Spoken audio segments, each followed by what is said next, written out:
Welcome back, ladies and gentlemen. Part 2 of our broadcast now, as the technical difficulties continue to hamper our broadcast. Cash Hinkie looking to punch his ticket to the blood round. Going to be taking on Tanner of Southeast of Saline. Cash going to have to get it done against the hometown kid.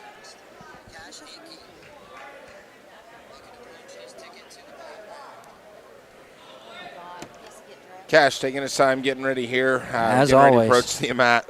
Reminder, we're in the 1-2-2. We're on the backside matches, so the first period is only a minute period here. Hinkie will be wearing the red ankle band, as his Southeast Saline opponent will be wearing the green. Tanner, a sophomore, 10-20 on the season. I believe Hinkie has a win over him. Hinkie starting from space. Looking to collar tie club from Tanner. Tanner not real interested in that collar tie as he knows, Hinkie's bread and butter is that ankle pick. Hinkie takes a shot from space on a single leg. He's got it posted up. Does a nice job pulling it through, looking for that trip to score his 3 points here. Hinkie trying to drag him back onto the mat here. Needs to dive and collect both hips, and he will. Nice finish there. Way to stay in control for the senior. Hinkie looking for that 2-on-1 on the right side of Tanner. Tanner sits. Hinkie going to look for the suck back there. 7 seconds to go. First period. Hinkie now controlling the 2-on-1 on the left side. Tanner trying to crawl his hips up from his base as period ends. The score will be 3-0 Hinkie going into the second period. Tanner wins the toss and chooses to go down to start the second period here. Look for Hinkie to get his offense going from the top position here, build on this lead. Sets up on the right side, switches sides on the whistle, traps the arm. Has the half on the right side now.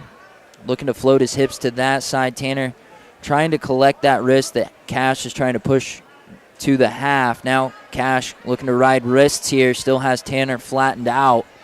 Hinkie trying to roll that under and looking for that chicken wing on the left-hand side as Tanner rolls his wrist free. Hinkie still has the left hand 2-on-1 here. Looking for a roll through here maybe. Instead he's looking double trouble and switching to a cradle. He's got it hooked up.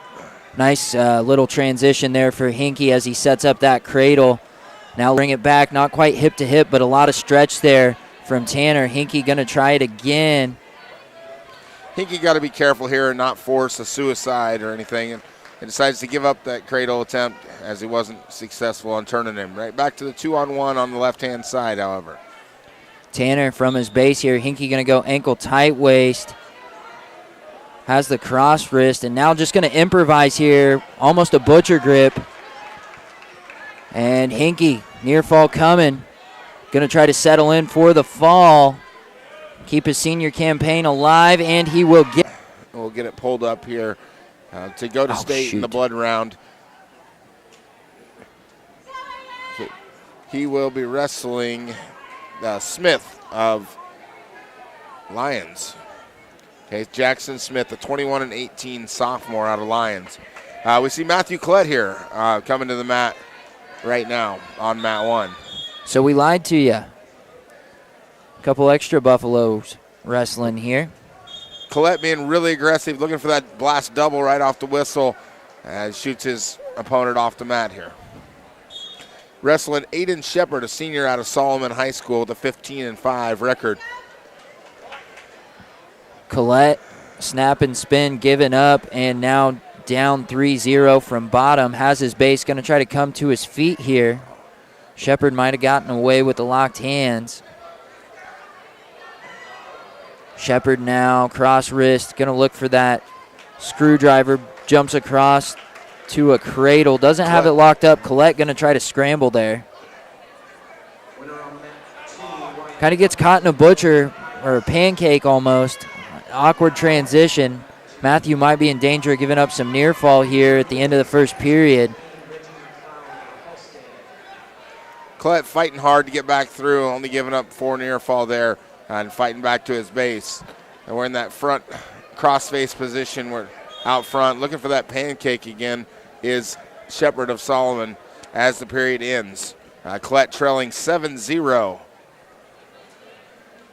Going to be, let's see, is that Republic County? Shepherd won the toss and defers to Republic County, where Collette is choosing to go bottom. That's usually Matthew's best position. He's real tough down there as far as working. Doesn't usually give up a lot of points from the bottom position. Collette. As we start the period, it's 7-0. Set from bottom, sits out and turns. Shepherd follows. Shepherd with a thigh pry on the right side. Matthew looking to trap an arm and get a roll here, but gets flattened out, looking to build his base again. Shepherd threatens with a stack. Flattens Collette back out. Collette looking to get back to his base here from bottom. Shepherd going to look for the far side cradle again. Now transition to a butcher. Collette going to give up a few more strokes here. Looking to keep his season alive is Matthew Collette at 150 pounds. Big bridge, top of his head, but Shepherd able to stay on top here. Going to have to readjust. Collette doing all he can to keep fighting here.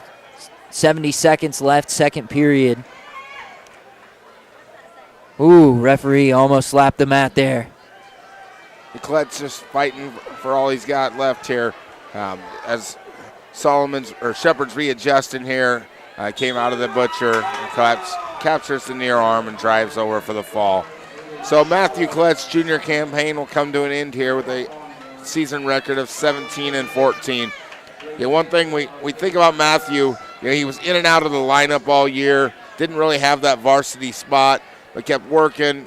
And as injuries and weight shifts took place, Matthew became that guy at 150 and really came through big on a bunch of duels here for our team during the season, and continues to grow. And his senior season coming up, we look forward for big things out of Matthew next season.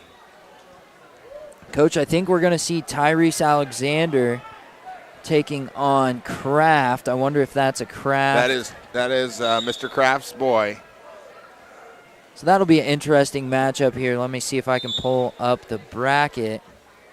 Of course, that's probably one that I lost. Kraft's got a losing record on the season, coming in at 14-26 in his sophomore campaign for the young Sylvan Lucas wrestling program. Kraft, at our home duels that we hosted, we were open in that position. Beavers was our varsity guy who had an injury early in the season, so he wasn't able to wrestle, and we gave an open up there. So it'll be the first time he gets to wrestle his old school and his old friends. Absolutely. We're going to take a short break before we see Mr. Tyrese Alexander. You are listening to the Dragon Tree Media Stream, powered by KR92, sponsored by Sternad Farms, Hinky Seed, Bobo's Meats, and Polanski Seed. Don't go anywhere. One more consolation match for you here from Gypsum on KR92.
Welcome back, ladies and gentlemen, to the 321A Regional B, your Republic County men's wrestling squad here looking to punch their tickets to the state tournament. For your Buffs, Tyrese Alexander taking on a familiar foe here, Coach. This is going to be Tristan Kraft of Sylvan Lucas.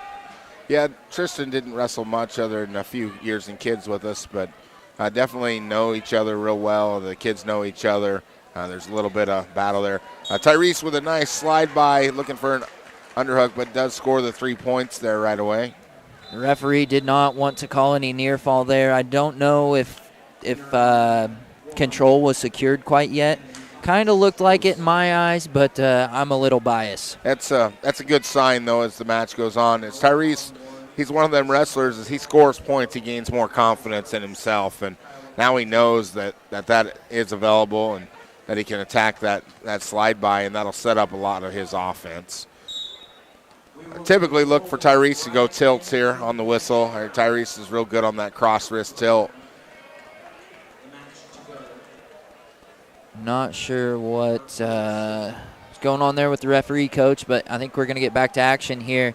Tyrese with the 3-0 lead from top position. Oh, we got some blood out on the mat. That would be why. Your Buffaloes in third place in the team race right now. Lions in first with 128 points. Ellsworth in second with 117 points. Your Buffaloes in third with 94.5 points. Southeast of Saline Trojans in fourth, 81.5 points. Minneapolis Lions in fifth, 63.5. Here's that cross wrist tilt I was talking about as we resume. Going to get at least a 2 count here. Looking to set it back in his hip. Not going to get it, but we'll score the 2 here. So it's 5-0. Tyrese with 30 seconds to go in the first period. Kraft flattened out on his stomach here. Tyrese has a wrist trapped, but kind of precarious position here. It's almost trapped there by Kraft. Kraft going to go ahead and give that wrist up. Tyrese looking for a tilt here from the right side. Has the 2-on-1. Has Kraft flattened back out. Short time, 7 seconds here in the opening period. Tyrese working on the right out, and he will take his 5-point lead to the second period. Very dominating first period there by Alexander. Just controlled all aspects of the match. Going to the second period here, Tyrese wins the toss and chooses the top position. A wise choice there given at the end of that first period. You don't see it a lot, but Coach Polanski, especially with the introduction of female wrestling, noticed him taking top and top more and more. The reward of going bottom, in the 1 point doesn't really outshadow. Now we get in trouble there, and the Kraft hits a nice stand-up and gets a reversal on Alexander. Alexander looking switch here. Has the leg. Now has Kraft in a bad spot. Tyrese going to get the reversal. Taking Kraft over with a butcher grip. Referee holding 2 near fall. If Alexander would get his right hand back under to that butcher, I think he could run this around and probably get the fall here. Settling in is Tyrese. He's teed out. Kind of modified butcher grip here. Not a lot of action from Kraft on bottom, and Tyrese Alexander keeps the season alive. Hinky Seed bonus point win there for Tyrese, and just 1 match away, Coach. Yeah, gave himself a chance here. Alexander lost a tough round there in the quarters, but has battled back and looks mentally ready to go. Gonna check to see what the team schedule looks like here. Consolation semifinals to come next. We're gonna see Leo Collette against Jace Farrell of St. John's. And this is, folks, this is the blood round. This is where dreams are made or die. So it's win and go to state, lose, and your season's done. So keep that in mind here for these 4 matches. Cash Hinkie going to be taking on fellow league opponent Jackson Smith from Lions. I think Hinkie got caught in that one at home at the league duels. So Hinkie going to have to battle hard to punch his ticket here his senior year. Then we'll see Tyrese once again. He's going to be taking on also a league opponent in Reese Abel of Minneapolis. Those 2 have split. Tyrese tech falled him at the Beloit Invite and then gave up the fall at the home league duels. So another one of those that we need our best wrestling truly here in this consolation semi-round. Then finally, we're going to see Carson Beavers taking on Landon Potts of Canton Galva. So those are your 7 guys that could qualify today. Of course, we've got already Om Patel, Colby Sternad, and Nick Kendall who have punched their tickets. And, hopefully 4 more guys to join them in Leo Collette, Cash Hinkie, Tyrese Alexander, and Carson Beavers. Yep. One thing about all 4 of those matchups is they're all where we're going to be in the match. We're not outclassed by anybody. It's not like we're wrestling a returning state medalist or anything. Everyone, we have an opportunity, and if we bring our best, every one of those guys could qualify for that state tournament. We're going to take a short break here on KR92, and then we will have our consolation semifinal matches, the blood round, here from Gibson, Kansas, southeast of Saline High School at the 321A Regional B Wrestling Tournament for your Republic County Buffaloes men's squad. This has been Brady Lowell and Justin Wassam helping me out today on the Shoddy stream. I really do apologize, folks, for all the internet and cell phone issues here. It's always a struggle to call here at Southeast, out kind of in the boonies of Saline County. But with that, we will take a short break. Don't go anywhere. Blood round to come next.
Welcome back to action here from Southeast Selena Gypsum. All right, as we have Leo Collette taking the mat in the 113-pound weight class. Collette will be wrestling for his shot here in the blood round, wrestling the kid from St. John's. Not much of a break here, Coach. No, good thing I came back when I did. We would have missed it here. Looks like they're waiting on adjusting the clock. The wrestlers have checked in. We're trying to get the clock down to the 1 minute period, which being just the wrestleback side, the first period will be 1 minute. Little correction to some information from earlier. 8 Republic County Buffaloes still live. We forgot Trent Gardner there on the lineup, but Trent also still live. Leo Collette, bull rushing. Nice takedown by Collette. All right, the bull rush there for a straight double leg. Looking for a half now is Leo Collette. Scrambling is Farrell. Collette able to stay in top. Has a wing there. Kind of potential danger with the wing. They're going to go ahead and blow that one dead. Yeah, I'm not sure why Collette was hopping to the other side, if he was looking for a wing cross wrist tilt or what he was doing there. But at any rate, we get a restart here. Collette looking for the suck back. Follows, gets back behind, looking for a 2-on-1 here. Riding well is Collette. Has the 2-on-1, looks ball and chain now. Has it laced up here, has an extra arm trapped in there, and he's going to try to take it over the head. Looking for that near ankle Turk, but he was over in front of the shoulder instead of being behind the shoulder.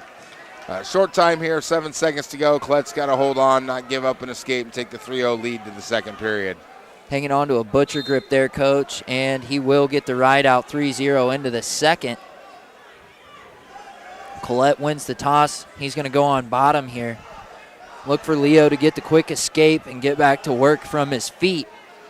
Collette does a nice job usually on his stand-up, so I look to see a nice leg outside stand-up here on the whistle. Collette going to get warned for the setup there. A little too compact off the whistle, but clean start here. Farrell going to catch a chicken wing off the whistle. Collette has his base, going to hand fight underneath here, center of the mat. Farrell, a sophomore from St. John's Hudson, 17-9 on the year. Half Nelson now from Farrell. Hips are kind of high. Collette going to try to pop out, I think, if Farrell tries to run it, but Farrell going to get back behind the hips. Collette needs to clamp down on that and wing it here. He's got to get a better job getting his head up here. He's going to get himself in trouble. Spiral ride now for Farrell as he flattens Leo out. The freshman with the 3-0 lead was the 1 seed earlier today. Referee stoppage there. I think it might have been close to a full Nelson, but no points awarded. Reset with 1:14 left, second period. Collette sits out on the whistle. And again, has a wrist trapped here. Going to try to use it to build some space and enter a scramble. Looking for a single leg from bottom is Collette. Crotch pressure there from Farrell, but Collette, 2 hands on the single leg. Needs to switch directions here, cover both hips. Almost had a chance to put Farrell to his butt, but still building height with that single leg is Collette as he gets to his feet now, 4-0. Nice job with Collette. Keep working through to get to his feet and get that escape. Now we're back to that collar tie position. St. John Farrell looking for a nice little low single leg shot. Collette sprawls, stays square. Collette's got to stay in better position here. He's getting a little lengthy, as I would call it, straight up and down, not in good defensive position. Back to action, 27 seconds. Collette right in on a takedown. Feet to back. Collette looking for the fall here and to punch his ticket to state as a freshman. He's got 18 seconds to settle in. Farrell turning away. Collette chin in the near shoulder, trying to pin that shoulder to the mat. 10 seconds here. Ref taking a good look, but Collette not going to get it, I don't believe. Nonetheless, Collette going to be up 14-0. Pardon me, 11-0 after the 7-point move. 2 minutes to go here. It'll be the St. John wrestler's choice.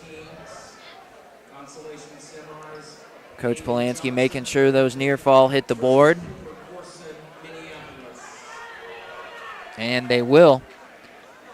St. John's will put their wrestler on bottom for the third period. Collette will be on top with his 11-point lead. Sets up on the left side. Sit out from Farrell. Farrell going to try to trap that arm. Collette catches a half. Looked like Farrell was looking for a Peterson there, or a side roll. And here's that side roll attempt. Collette capitalizing catches here, but Farrell will sneak out for the reversal. 11-2 now. Collette from bottom. Farrell looking for a cradle here to keep his season alive. Collette going to hang on to a single leg here and try to pop his head out and get that reversal back. And he will. So 13-2 here, minute 29 to go, third period in this blood round match. Collette running its, looks like basically a modified Butcher here. He's got the kid on his back, getting some back points here as Farrell's fighting. And Leo Collette going to be a freshman qualifier here with the tech fall. Going to be a Polanski seed bonus point win, whether he gets the tech fall or the pin. And Leo Collette, the fourth Republic County Buffs men wrestler to qualify here today. Just in what fashion? Yeah, not sure what the refs exactly want here, but Collette working hard to get the fall, needing that extra half a point and bonus point here for the team. There it is, 45 seconds to go. Collette punches that ticket with a pin. That's going to be a Hinkie seed bonus point win and a state qualification there for Leo Collette. Going to be a fast round here in the blood round. We've got 4 more Republic County wrestlers for you. That's going to be Cash Hinkie. We're going to see Carson Beavers, Tyrese Alexander, and Trent Gardner in this blood round. Yeah, a lot of opportunity for the Buffs here. We looked to the team scores as they refresh here. The Buffs should have closed the gap there between second and third. We got Lions leading with 128 points. Ellsworth in second at 117, and your Republic County Buffaloes not far behind at 97.5 points. Southeast Saline and Minneapolis rounding out the top 5. Still an all NCAA league top 5 in Southeast Saline today for you. Those 4 matches to come. Let's see if I can pull up Cash Hinkie's bracket. 134, we're sitting, oh, that's not right. 158 is going to be that next bout number. And a correction, Coach. I got to slip down there and talk to the little brother. He beat, goodness, and I lost my bracket. The Lions kid? He beat the Lions kid at home at league. Okay, awesome. I believe it was a fall, Smith of Lions. So, hopefully business as usual for the young man. He's kind of had the yips here in the back half of the season, lived in his own head, and hopefully those demons are gone here today. Yeah, and this is the round where one mistake can cost you your season. You can't wrestle tight, but there again, you can't make a mistake. So look forward to seeing Cash's match here, and hopefully he can punch his ticket for the second time as a Republic County State qualifier. Looking through the brackets here, I'm going to try to find you those other matchups. Let's see, Tyrese will have Abel of Minneapolis, 24-20 freshman on the year. So winnable match there for Tyrese, like you said, Coach. Coach. Those two have split. They're split on the year. And then we go up to 175. That's going to be Carson Beavers. Carson going to be taking on Potts of Canton Galva. Potts, let's see if we can find him here on the bracket. A junior, 15-24 coming into the day. Great matchup there for Beavers. Should be the favorite, but there again, we can't take anything for granted here. And let's see, that was 3. Now the last one is going to be, that's going to be Trent Gardner. And Trent is going to be taking on Bryce Zelenka of Minneapolis, 7-14 freshman on the year. That's a match that we have won earlier in the year as well. So a great opportunity here for the Buffs to add a bunch of bonus points and team points and get those state qualifiers and keep this thing rolling for the young Buff squad. Coach, let me ask you, because you've been around for kind of the highlights of this program. Have we taken 8 guys?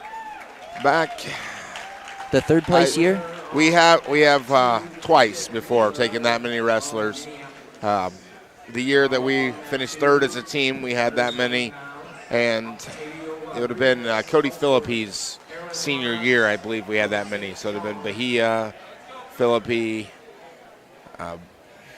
Trying to remember all the other names. Shoot, I don't know if we would have had that many that year. It would have been the 7 Larson. or 8. We had to take 2 vans. Would have been the Larsons, myself, maybe Javante Dyke,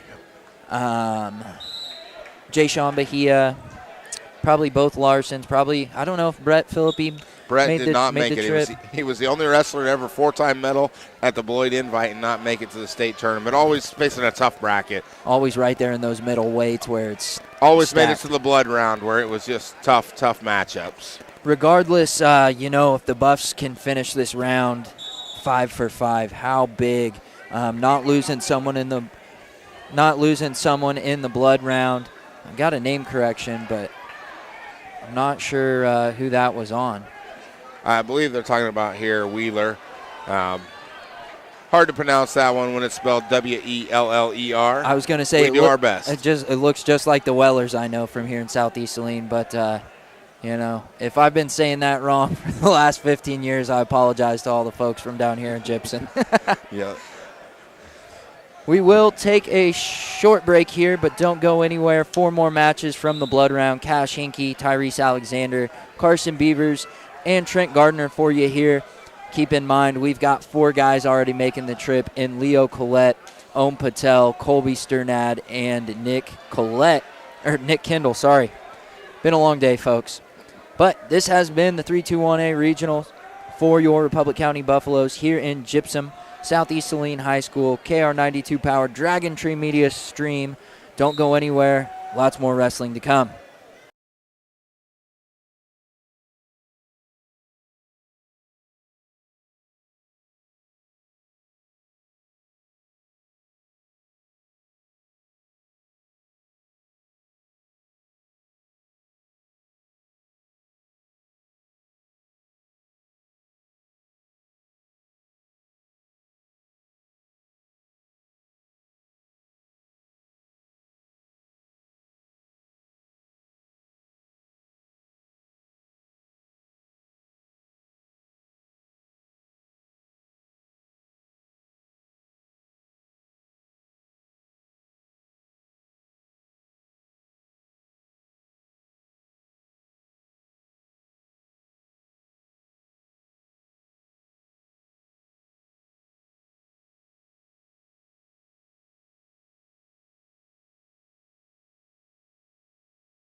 Welcome back, ladies and gentlemen. Good afternoon. Just after 3 o'clock here, Dragon Tree Media Stream powered by KR92. We'd like to thank our sponsors, Sternad Farms, Hinky Seed, Bobo's Meats, and Polanski Seed.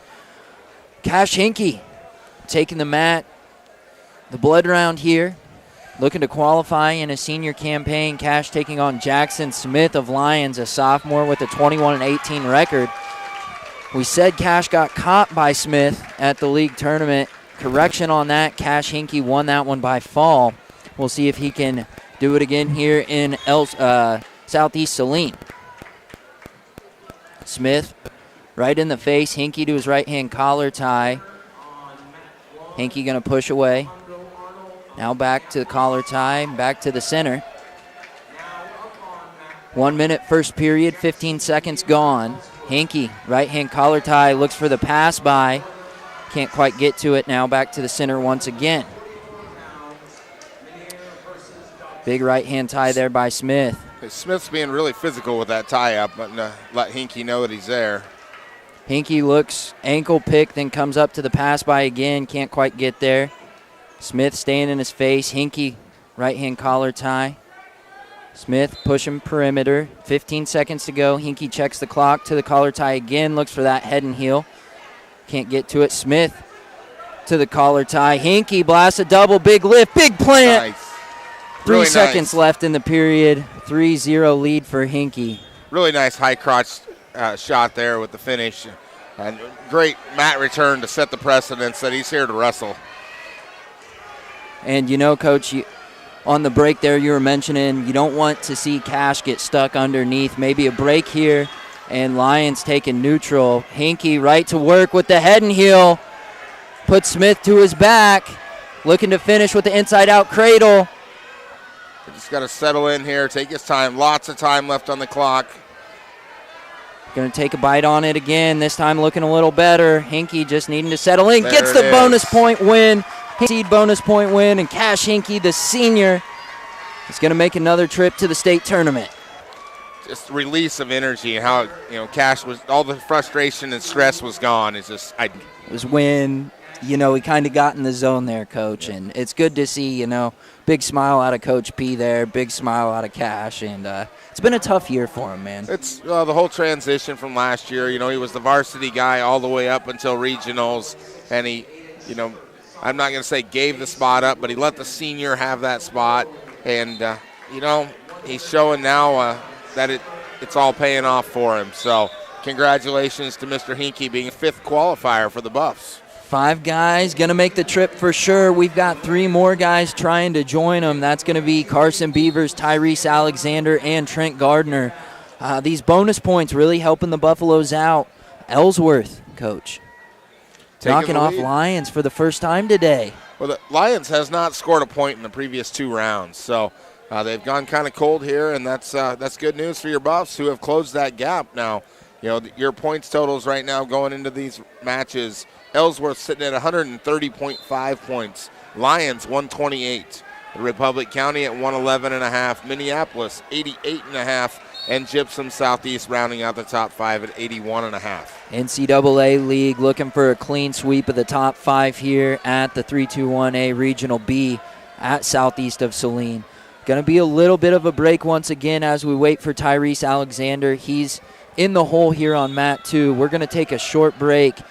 This is the Dragon Tree Media Stream of the 321A Regional B at Southeast of Saline, powered by KR92. We'll be right back.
Welcome back, ladies and gentlemen. Good afternoon. 3:20 on your clock. Brady Lowell and Justin Wassam for you here on Dragon Tree Media KR92. Tyrese Alexander looking to punch his ticket for the first time, taking on a familiar foe here. This is going to be Abel of Minneapolis. Two guys 1-1. 1-1, and each with major, bonus point wins each time they've wrestled each other. So this could get exciting. We need Tyrese to be aggressive here and get on his tempo right away. And we're set to action here. Tyrese holding center, comes up to a right-hand collar tie. Looking for a snap down there. Abel clears the tie. Tyrese keeping his space here. Abel circling. Tyrese going to bring him back to the center. Abel not really wanting to engage here. Tyrese making a high crotch shot attempt. Sprawl from Abel there. He's looking to spin and score, and he will. 25 seconds left in the opening period. Tyrese trailing by 3. I think that was kind of their game plan, is to stay distance, make Tyrese make a bad shot. And, we got to get up and get an escape here. They got out of bounds with 12 seconds left. Yeah, not a lot of action out of Abel until Tyrese shot, and then immediately the sprawl. So you look for Tyrese to get a quick one here. 10 seconds to go, but Abel going to flatten out Alexander, ride those wrists. Tyrese going to try to build back to a base here, but not enough time to get going and get that escape. He'll go to the second period trailing by 3. Will win the coin toss. Coach Polanski going to defer. And Minneapolis going to put their wrestler on bottom for the second period. Look for that cross wrist tilt here. That would be our best answer if we can stop his first move. Setting up on the right side is Tyrese. Abel to his feet right away. Trip step from Tyrese. Doesn't get it. Abel turns to face. 4-0 now. Tyrese going to have to get to work from his feet here. Right hand collar tie, center of the mat. Abel pushes away.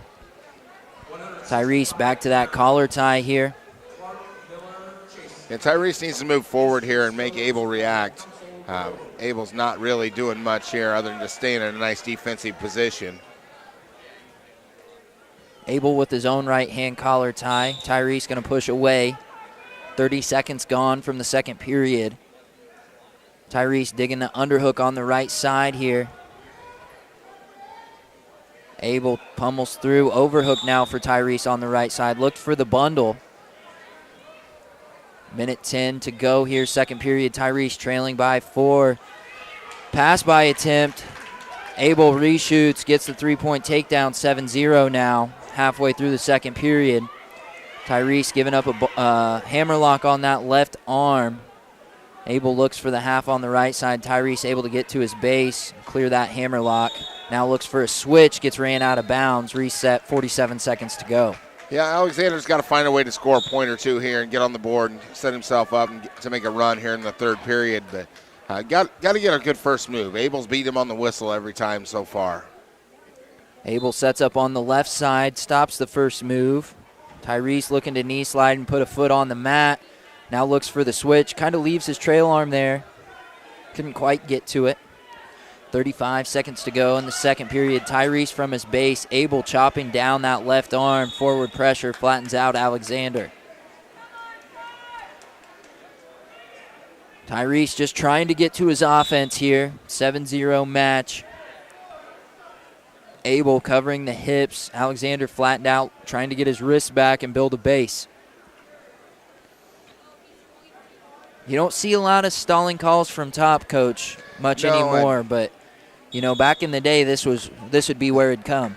He was doing a good job rolling wrists and working side to side and staying busy with his hands and not going to get a big call that way. Coach Polanski's telling Tyrese that he's going to have to go down here. We've got to see a good first move. Oh, we're going top. Excuse me. We've got to see it stop his stand-up initially and give himself a chance. Tyrese loads up on the right side. Abel to his feet from the whistle. Tyrese going to let him go. Free point there for Abel. 8-0 early here in the third period. Head-to-head, Tyrese fighting hands here. Going to need something big. Got to look for a throw. Tyrese going to try a double leg. Caught in the arms defense from Abel. Tyrese going to shoot Abel off the mat there, and they're going to reset 1:36 left. Be nice to see a stall call there. I mean, Abel's not doing anything offensively, just waiting to counter and react. Alexander to the body lock, got him to his back here. Just gets the 3 takedown. Now down 8-3. Got to get that offense going if you're Tyrese. Abel just probably going to stall out here, but hopefully that gives Tyrese the opportunity to get to work from top. Tyrese working for that Mills series. Abel going to get to his feet. 9-3 now. Just over a minute left in the match. Tyrese going to check the clock and look to get back to work here. Abel just riding those wrists. Staying right in front of Tyrese. Tyrese going to try a fireman's here. Good sprawl from Abel. He was ready for it. Abel has the far ankle. Tyrese, though, trying to build back up to the shot. He's going to come up maybe into a cradle here. They're going to award the takedown. I think we got to cut him here and go. 6-9 now your score. 35 seconds left. Got to look for a turn. Coach Polanski wanting the cut. Tyrese going to cut. 30 seconds to go here. Going to need more than just a takedown. Needs to be feet to back here for Tyrese. Down 4. Another fireman's here, gets flattened out. Big sprawl from Abel. And Abel going to get the takedown. 13-6. Just really shot from distance there. Should have closed the gap. And, hats off to Tyrese, though. He battled hard in that match. Came back to close it up within 3. Gives up the late takedown. Yeah, you've seen a lot of improvement from Tyrese. It's tough when you don't go to state from a loss from a guy that you've beat before. That one stings a little extra. But, he's right there, Coach. A junior this year, so he'll be back next year. And, just a tough break there. It'll be a learning curve for Tyrese if he goes back and watches the film. And, they really – the whole flow of the match there, the Minneapolis kid was not going to force any action. He was just going to wait and react. And Tyrese has got to learn from that, and you got to get in good position, and you can't force a bad shot and give him up easy takedowns. Coming up on mat 2 now, we have Mr. Beavers stepping onto the mat. He's going to be taking on Landon Potts of Canton Galva. Potts, a junior, 15-24 on the year.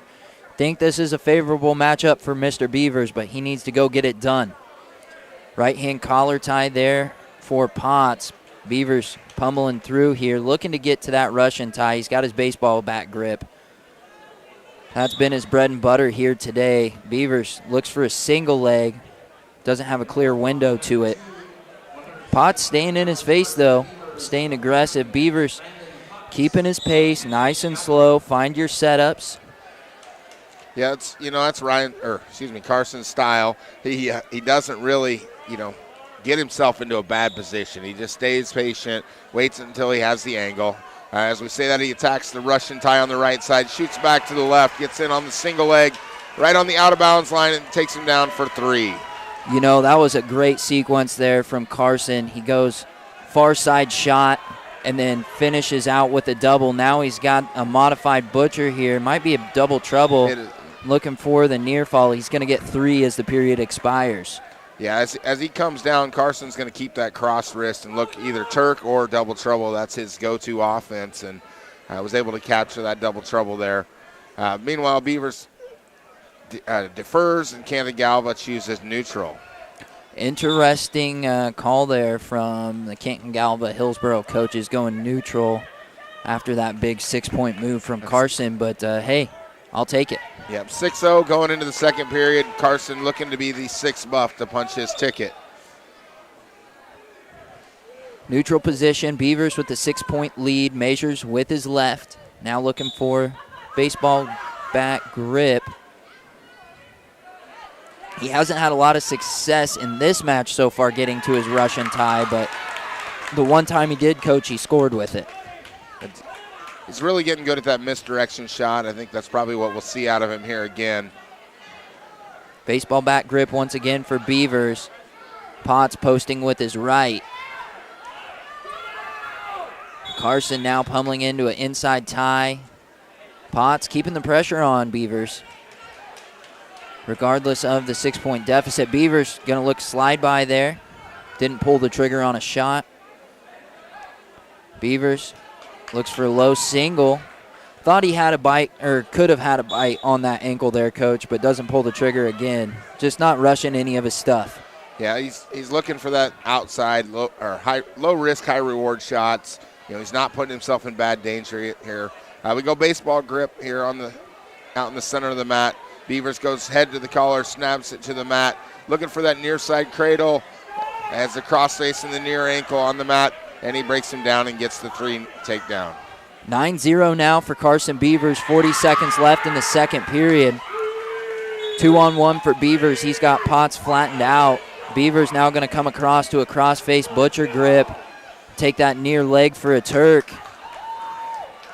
And some near fall to come here for Beavers. He's going to readjust and try to go for the fall here. 22 seconds to go.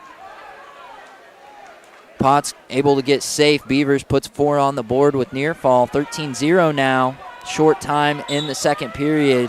Beavers chicken wing and a wrist. Going to try to get a few more. Get the tech fall with short time.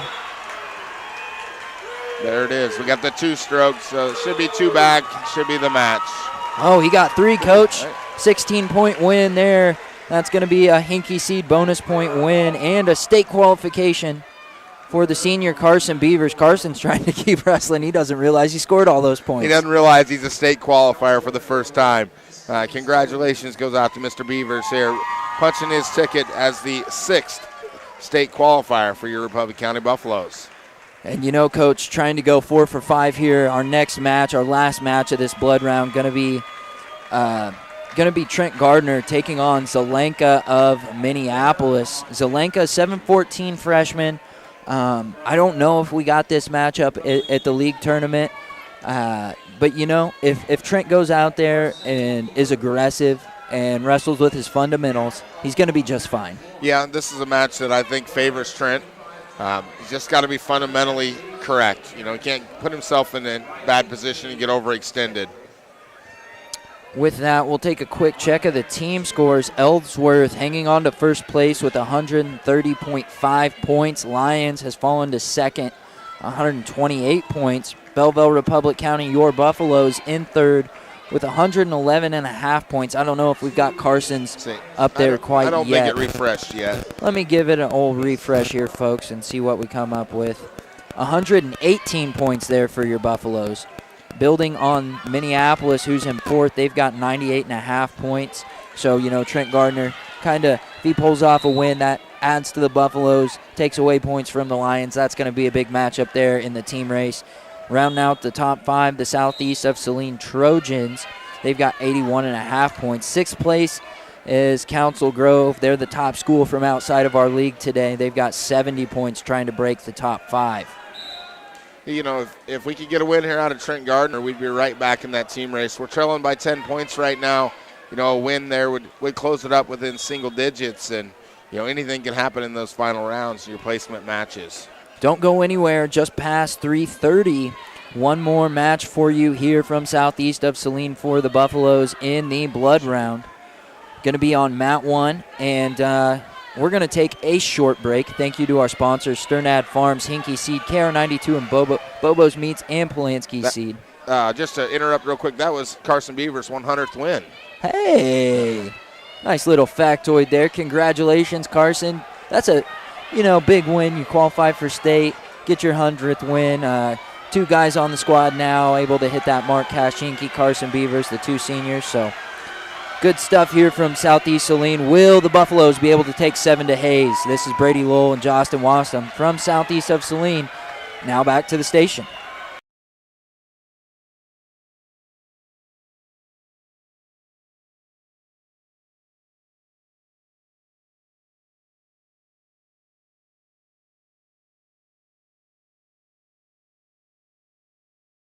A quick word from Keisha. Ethics, integrity, and respect are values important in our daily lives. All of these important values are learned by participation in interscholastic activity programs. During competition, they are translated into one word, sportsmanship. Sportsmanship is one of the strongest educational lessons and lifetime values taught by interscholastic activities. A public service message from your Kansas State High School Activities Association and KR92. Thank you to Keisha for allowing us to be able to be here for the stream today.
Welcome back, ladies and gentlemen. Your final blood match of the day. This is going to be Trent Garner, 215 pounds. He's going to be taking on, this is going to be Zelenka of Minneapolis. Winnable match here for Trent. We'll see if he can make it 7 Buffaloes going to the state tournament. Looks like Zelenka wants to be very physical and try to get that inside tie right away. Gardner fends it off and creates space.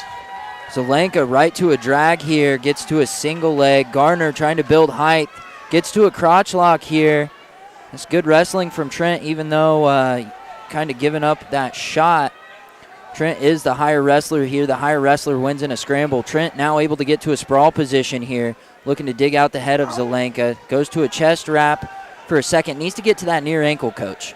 Yeah, if he just goes near ankle crossface, I think he scores there, but he tried to go chest wrap instead, and that's okay. Didn't give up anything.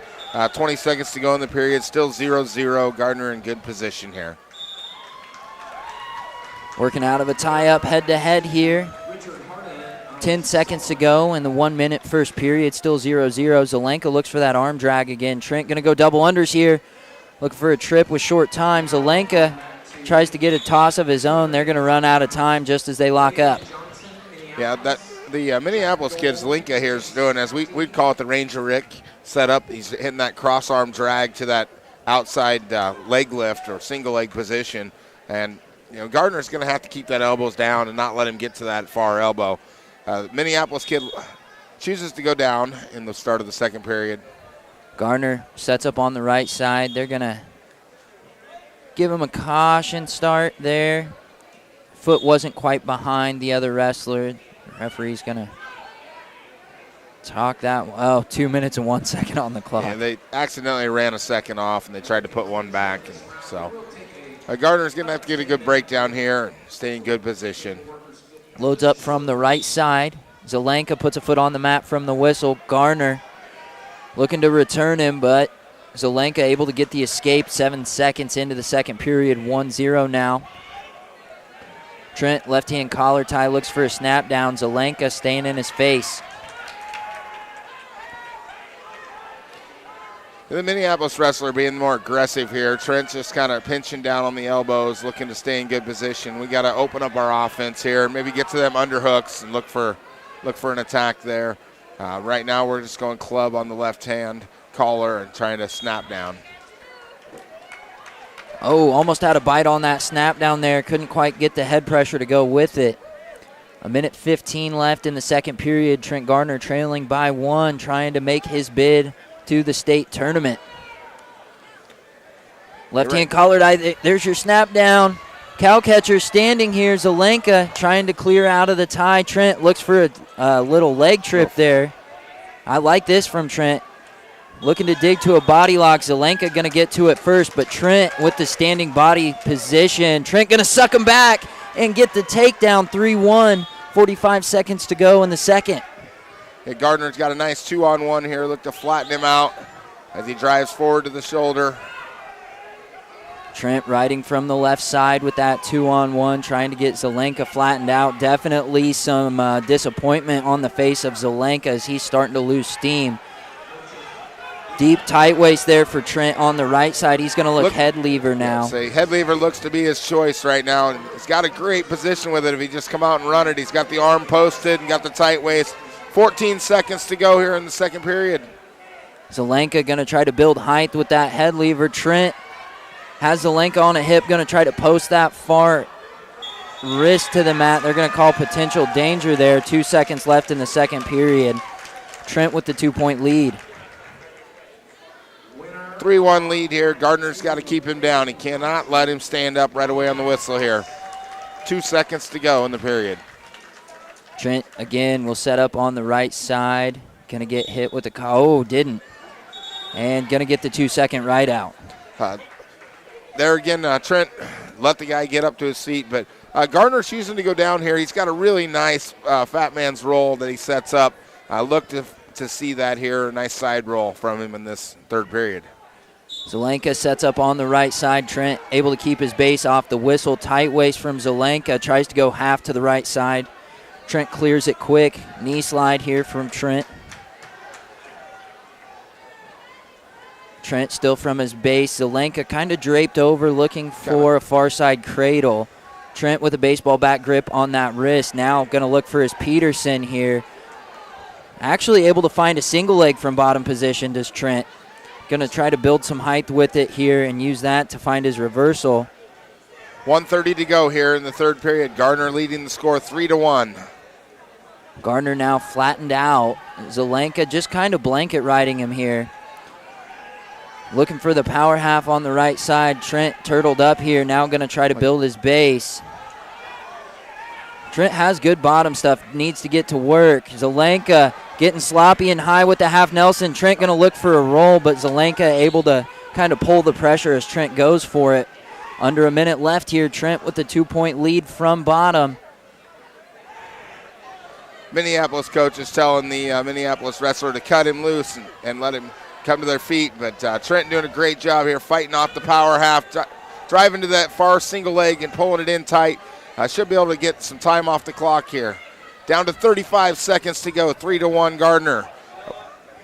And Minneapolis coach is still wanting the cut. Gardner going to look for the roll. Still from his base here.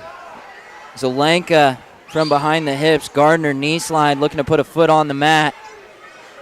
20 seconds to go. Still 3-1. Gardner's turning in and coming to his feet. We have a 4-1 match. 15 seconds to go. Gardner in the lead.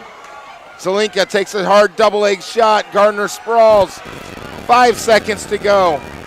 Near edge of the mat here. Trent has the sprawl position, front headlock. Just going to hang on to it, and that's your seventh wrestler to qualify. Look at that, Coach. Gardner extremely excited, and what can you say? The Buffs go 4 for 5 in the round, qualifying 7 wrestlers for the state tournament at Hayes. You know, Coach, it's been a tough back half of the season for these guys. And, you know, to finish this tournament out, we're not done yet, but to finish this tournament out with 7 guys placed and 7 guys going to make the trip to go with those handful of ladies, 11 total from the squad. That's a historic number. That's a great thing to see, you know, the program showing that, hey, we might not have had a great showing last year, but we're not going anywhere as a program, right? We've rebuilt. There's more kids coming. Things are looking bright for the Republic County wrestling team. So your 7 that are going to make the trip to state, that's going to be Leo Collette. That's going to be Om Patel, Cash Hinkey, Carson Beavers, Colby Sternad, Nick Kendall, and Trent Garner. Those are your 7, folks. It's been a long day today, quarter till 4 o'clock, and we are going to take a short break. Before we get to our medal rounds, we'll see action from all 7 of those guys. 7 matches left to call here from Gypsum, Kansas, southeast of Saline High School. You are listening to the 321A Regional B here on KR92.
Welcome back, ladies and gentlemen, to our Dragon Stream Media coverage powered by KR92 here at the 321A Regional B for your Republic County Buffaloes men's wrestling squad. We're in the medal matches for your Buffs. We're going to see up first Leo Collette. Keep in mind all 7 wrestlers have qualified for state this year.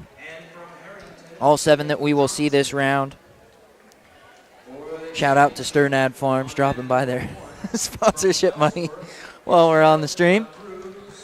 Sternad Farms, Hinky Seed, Bobo's Meats, Polanski Seed, thank you to all them, as well as our wrestling sponsors back there at KR92. Thank you to Jesse and Deb back at the station. And we're live for our medal matches. Leo Collette taking on Aiden Johnson for 3rd place. Johnson, a sophomore, 18-21 on the year from Harrington. Collette being very physical right off the bat here with his left-hand collar, pushing forward, looking for a nice sprawl position here. He's got the head buried under. He's got the 3/4 front and spins behind, gets the easy 3 takedown. Good stuff there from the freshman. He's going to look for a ball and chain here. Keep in mind, 1 minute first period being a consolation match. Leo with the ball and chain, trying to drag it back into the mat for a little more space. Now going to cover the head and look cradle here. Turns it back into the mat. Nice stuff there from Leo as he's going to look for some near fall. Maybe settle in for the pin here, Coach. He's got 13 seconds to go here. Just needs to pressure in a little bit more. Get that far shoulder down. There it is. Hinky Seed, bonus point win for Leo Collette. Some extra team points there for your Buffaloes, currently sitting in 3rd place, chasing Lyons and Ellsworth. And Leo Collette going to be a 3 seed, a 3 seed from this regional, kind of shakes out to about a 12 in the bracket, somewhere in there, 12 out of 16. But he's going to match up with a 2 seed from one of the other regionals. Leo should be fine there. Any matchup there he's going to be competitive with. Would have been nice to be at 1 or 2, but, setting himself up on a success into the tournament where he's winning matches. And the stress is gone now, All he's got to worry about now is making weight and just wrestle loose and see what happens. Up next for your Buffaloes, we're going to see a championship match here for Om Patel at 138 pounds. He's going to be taking on a ranked wrestler from Council Grove, Coach, and Bradley Dornbos. Bradley Dornbos is ranked 3rd, I believe, as I look at the rankings in the latest 321A rankings. Then looking down the list at 144 pounds, we're going to see a 3rd place match for Cash Hinkie. He's going to be taking on Wyatt Dobson of Allen North. I think Allen North being that co-op school with Council Grove, so probably Council Grove sitting in that corner. But nonetheless, those team points going to Allen North there in that one. Colby Sternad in a championship match at 157 pounds. Going to be taking on Xander Young of Lyons. Not sure if that's a ranked opponent there for Colby. Definitely a matchup that he's seen before. I think he saw that match at League.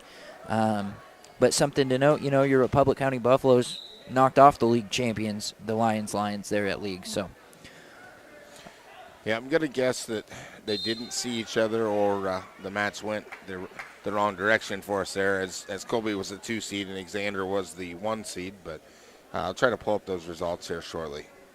Then up at 175 pounds, we'll see the senior Carson Beavers in a 3rd place match. Oh, Xander Young is the 5th ranked wrestler in the state. So ranked matchup there for Colby. We'll see if he can go knock off a ranked opponent at 157 pounds. At 175 pounds, the senior Carson Beaver is going to be taking on Riley Queen of Sedgwick High School. That's a 3rd place match. Then at 190 pounds, we're going to see number 1 versus number 2 in the state. Riley Queen with an upset there during that semifinals matchup, Bo Kyler out of Ellsworth. Oh, wow. No, this is a 3rd place match. Bo would be in the finals. Yep, you're correct. Sorry. Bo would be in the finals. At 190 pounds, we see the number 1 ranked wrestler versus the number 2 ranked wrestler, Keegan Urbanic of Ellsworth versus Nick Kindle. Nick hasn't been able to quite turn the corner on this match yet. I think he's been caught in a close match both times he's wrestled Urbanic, but It's hard to beat a wrestler, especially a good wrestler, 3 times in a season. Absolutely. And every time you get to see him, it gives you one more opportunity to game plan for him and understand his style. And we just hope to close that match. If you can't beat him, you close that match and set yourself up for that state match. And then finally, our last match of the day is going to be Trent Gardner taking on Richard Harden of Solomon. And, Coach, we kind of got to scout that match a little bit. I think it's a winnable match there for Trent. Yeah, Trent, unbeknown to most people in the gymnasium or on the air, he's been under the weather, fighting a cold and the flu this whole week.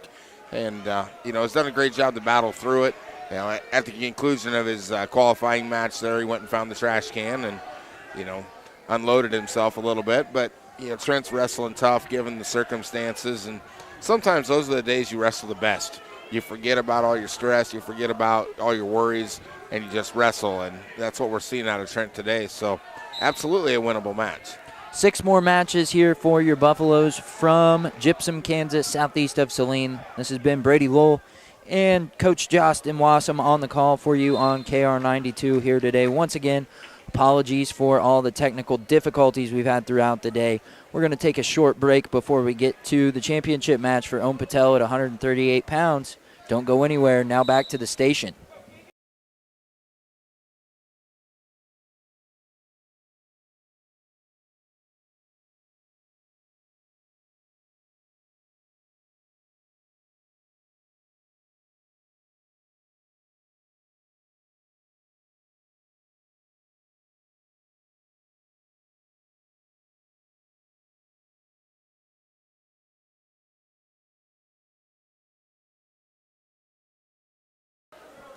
Thank you for sticking with us today if you're tuning in. Apologies again for all the technical difficulties throughout the day. It's been a challenge to say the least, but all worth it with these young men wrestling as well as they have today. Final word from Keisha here. Your ticket to an athletic event is a privilege to watch students learn on the playing court. Unruly behavior is unacceptable in the classroom, and the sports arena is a classroom. Good sportsmanship is a lesson to be learned by players and spectators. Remember, sportsmanship provides the human touch. The Kansas State High School Activities Association and KREP-FM encourage you to make sportsmanship a primary concern as you support your chosen team. Once again, thank you for joining us today for our coverage of the 321A Regionals for your Buffaloes wrestling squad. I'd like to thank our sponsors once again, Sternad Farms, Hinky Seed, KR92, Bobo's Meats, and Polanski Seed. We've got 6 more matches for you here from Southeast Saline. Don't go anywhere.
Welcome back, ladies and gentlemen.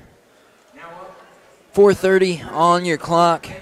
Wrestling action here in the finals. Om Patel at 138 pounds, wrestling for first place, my goodness, at the 321A Regional B here at southeast of Saline High School. Patel taking on Dornborough of Council Grove here. Dornborough, I believe, is state-ranked wrestler. Dornborough in on a single leg here right away. Looks to kick. Patel defends well. Patel going to enter a scramble here, kind of falls to his butt. Going to get stopped for potential danger, but they're going to award the three-point takedown. I'm not sure where control was acquired there. I think if I was Coach Polanski, I would ask. I think that was almost a courtesy call there, Coach. You know, that wanted to stop because of safety. I think Dornborough was probably going to finish that takedown had they continued to scramble. Not saying it's the right call. It was a safe call. And we're back to work here, almost 30 seconds out of the first period. Dornborough's working a far side half here, going to try to catch Patel. And he will catch Patel in a stack, almost how you finish a double chicken wing here. Dornborough's looking to sit out. Patel tried to cast his hips over and got caught. And Patel here, not a lot he can do other than try to get an arm free and bridge hard, and he will. Great job fighting off his back and not giving up the fall. You know, Patel early on in the period had a lot of great motion. We need to see him get back to his base and recontinue that. Hammerlock here for Dornborough. He's going to try a quick tilt here, underhook on the left side. Patel going to try to roll into him and catch him in a scramble. Dornborough's right in on a inside single leg. Looked for the cradle, now going to stick with the single leg here to keep top control. Lifts the single leg, looking to kick out that plant leg, and Patel going to get an escape 10-1. We need Patel to get on the offense here. He's got nothing to lose, down 10-1, 30 seconds to go in this first period. He's got to set a little precedence for the rest of this match that, you know, he's not going to back down. And took a nice little shot there, just missed the leg. Dornborough to that front headlock position. Patel going to shoot through here. Got to a single leg, using his strength to an advantage. Needs to build height here. Going to get caught in a spladle. Dornborough there. Scrambles through. Gets the takedown. 13-1 as the clock winds down and we head to the second period here. Patel going to look for a quick switch to try to end the period, but can't find it. And it'll be a 12-point match here as we head to the second. You know, winning the toss here, Patel's going to choose to go down. Hopefully we can see some good action. You know, down 12 points here. Not a lot to lose. You know, you got to give yourself a chance at a big move here. Dornborough sets up on the right side. Patel to his feet off the whistle, separates the hands, gets a point for the escape. Now it's an 11-point match. Really nice stand up there. Hopefully we'll see a nice another single leg attempt or a double leg attempt here from Patel as he falls down into the front headlock position here. Dornborough from his knees looking for a single leg. Patel gonna look got for his the cradle hooked inside up. cradle. Dornborough trying to scramble through it. Patel need to take him over his head here, using all of his strength, and he will. Hooked up. Here we go. Dornborough to his back. There it is. Patel looking to settle in. That's a pin. That boy. Upset for Om Patel. He was down 13-2 and gets the finish. Follows that cradle through, takes Dornborough over his head, and gets the upset win. Om Patel is showing why he's, was a ranked wrestler last year. Didn't necessarily have the finish that he wanted last year, but down 12, didn't give up. He put himself into a position that's favorable for him, and once Om Patel gets the cradle hooked up, boys, it's lights out. My gosh, all the strength he had in that one, Coach. Gets the finish in a big way. Knocks off a ranked wrestler, and that's our first regional champion of the year. That's huge for the program, huge for Om. Now he's going to wrestle a 4 out of another district and a regional. And we got Cash Hinkie coming up to the mat here on mat 2. Hinkie going to be taking on Wyatt Dobson, a senior from Allen Northern Heights. 34-11, his record coming into this one. Hinkie 32-18. Senior matchup here for third place. Looks like the same coaches as we had from Council Grove's shift match is over, and so we'll get to see them again. Hinkie starting the match off from space here.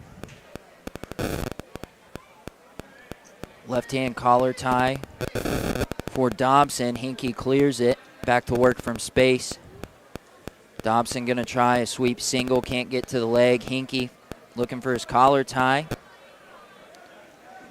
Another right-hand collar tie there for Dobson as he tries to get a snap down there. Hinkie, though, staying strong, tall. Baseball back grip for Hinkie. Dobson pummels through it.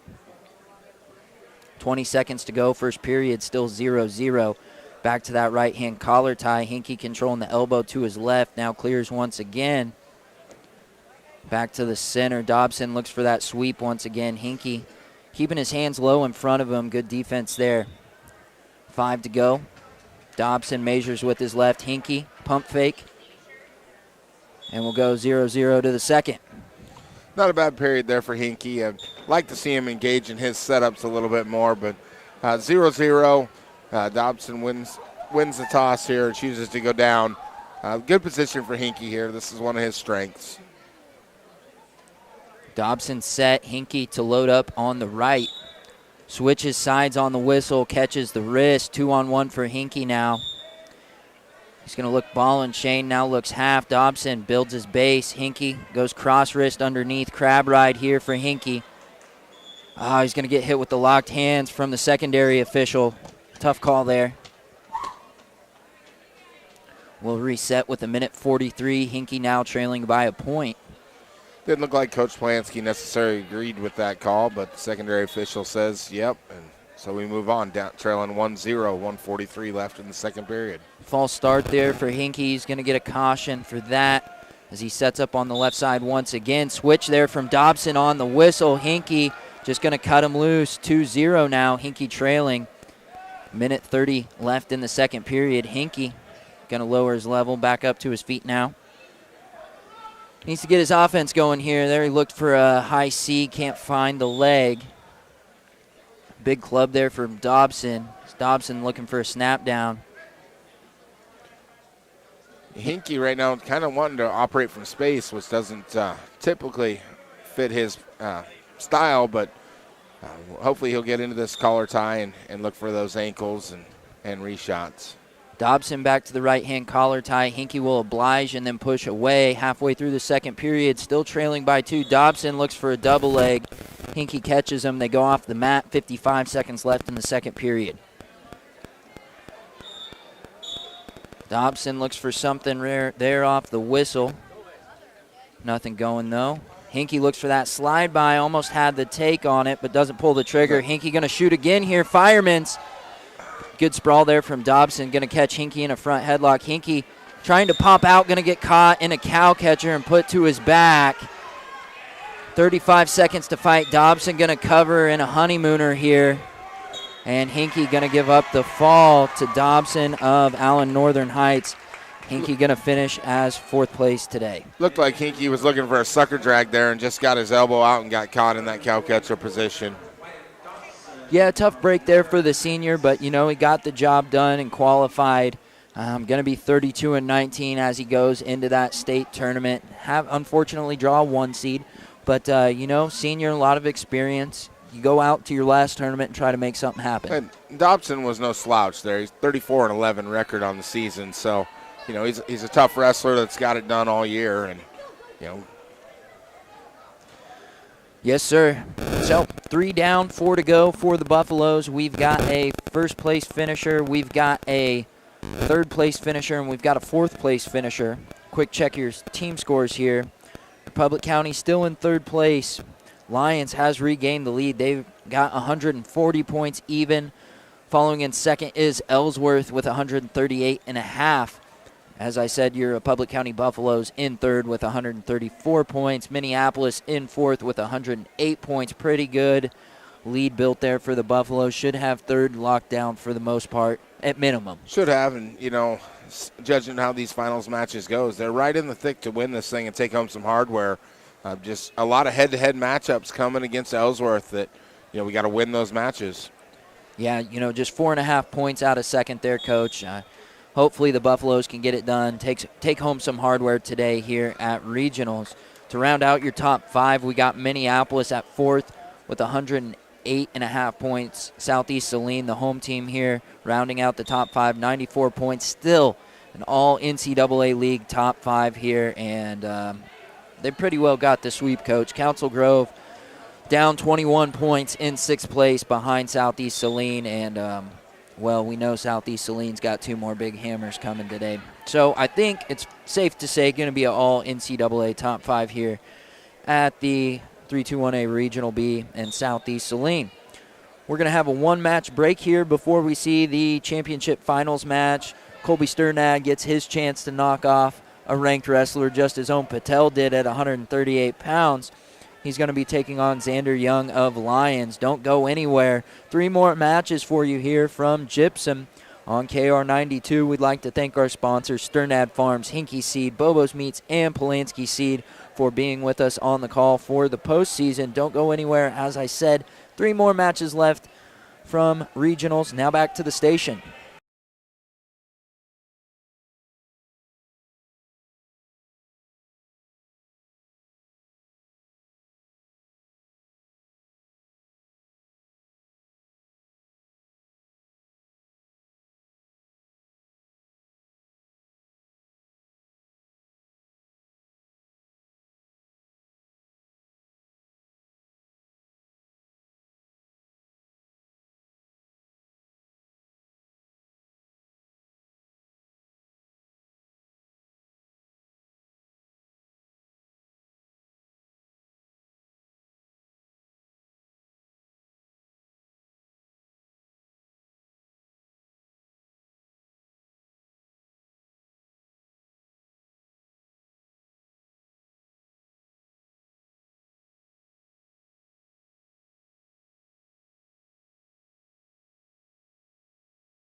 Welcome back, ladies and gentlemen, from Gypsum. Brady Lowell, Justin Wassam on the call for you here today. Colby Sternad in a regional finals match here against Xander Young of Lions. Xander Young, a sophomore, 19-1 on the year. He's ranked, I believe, third in 3-2-1A.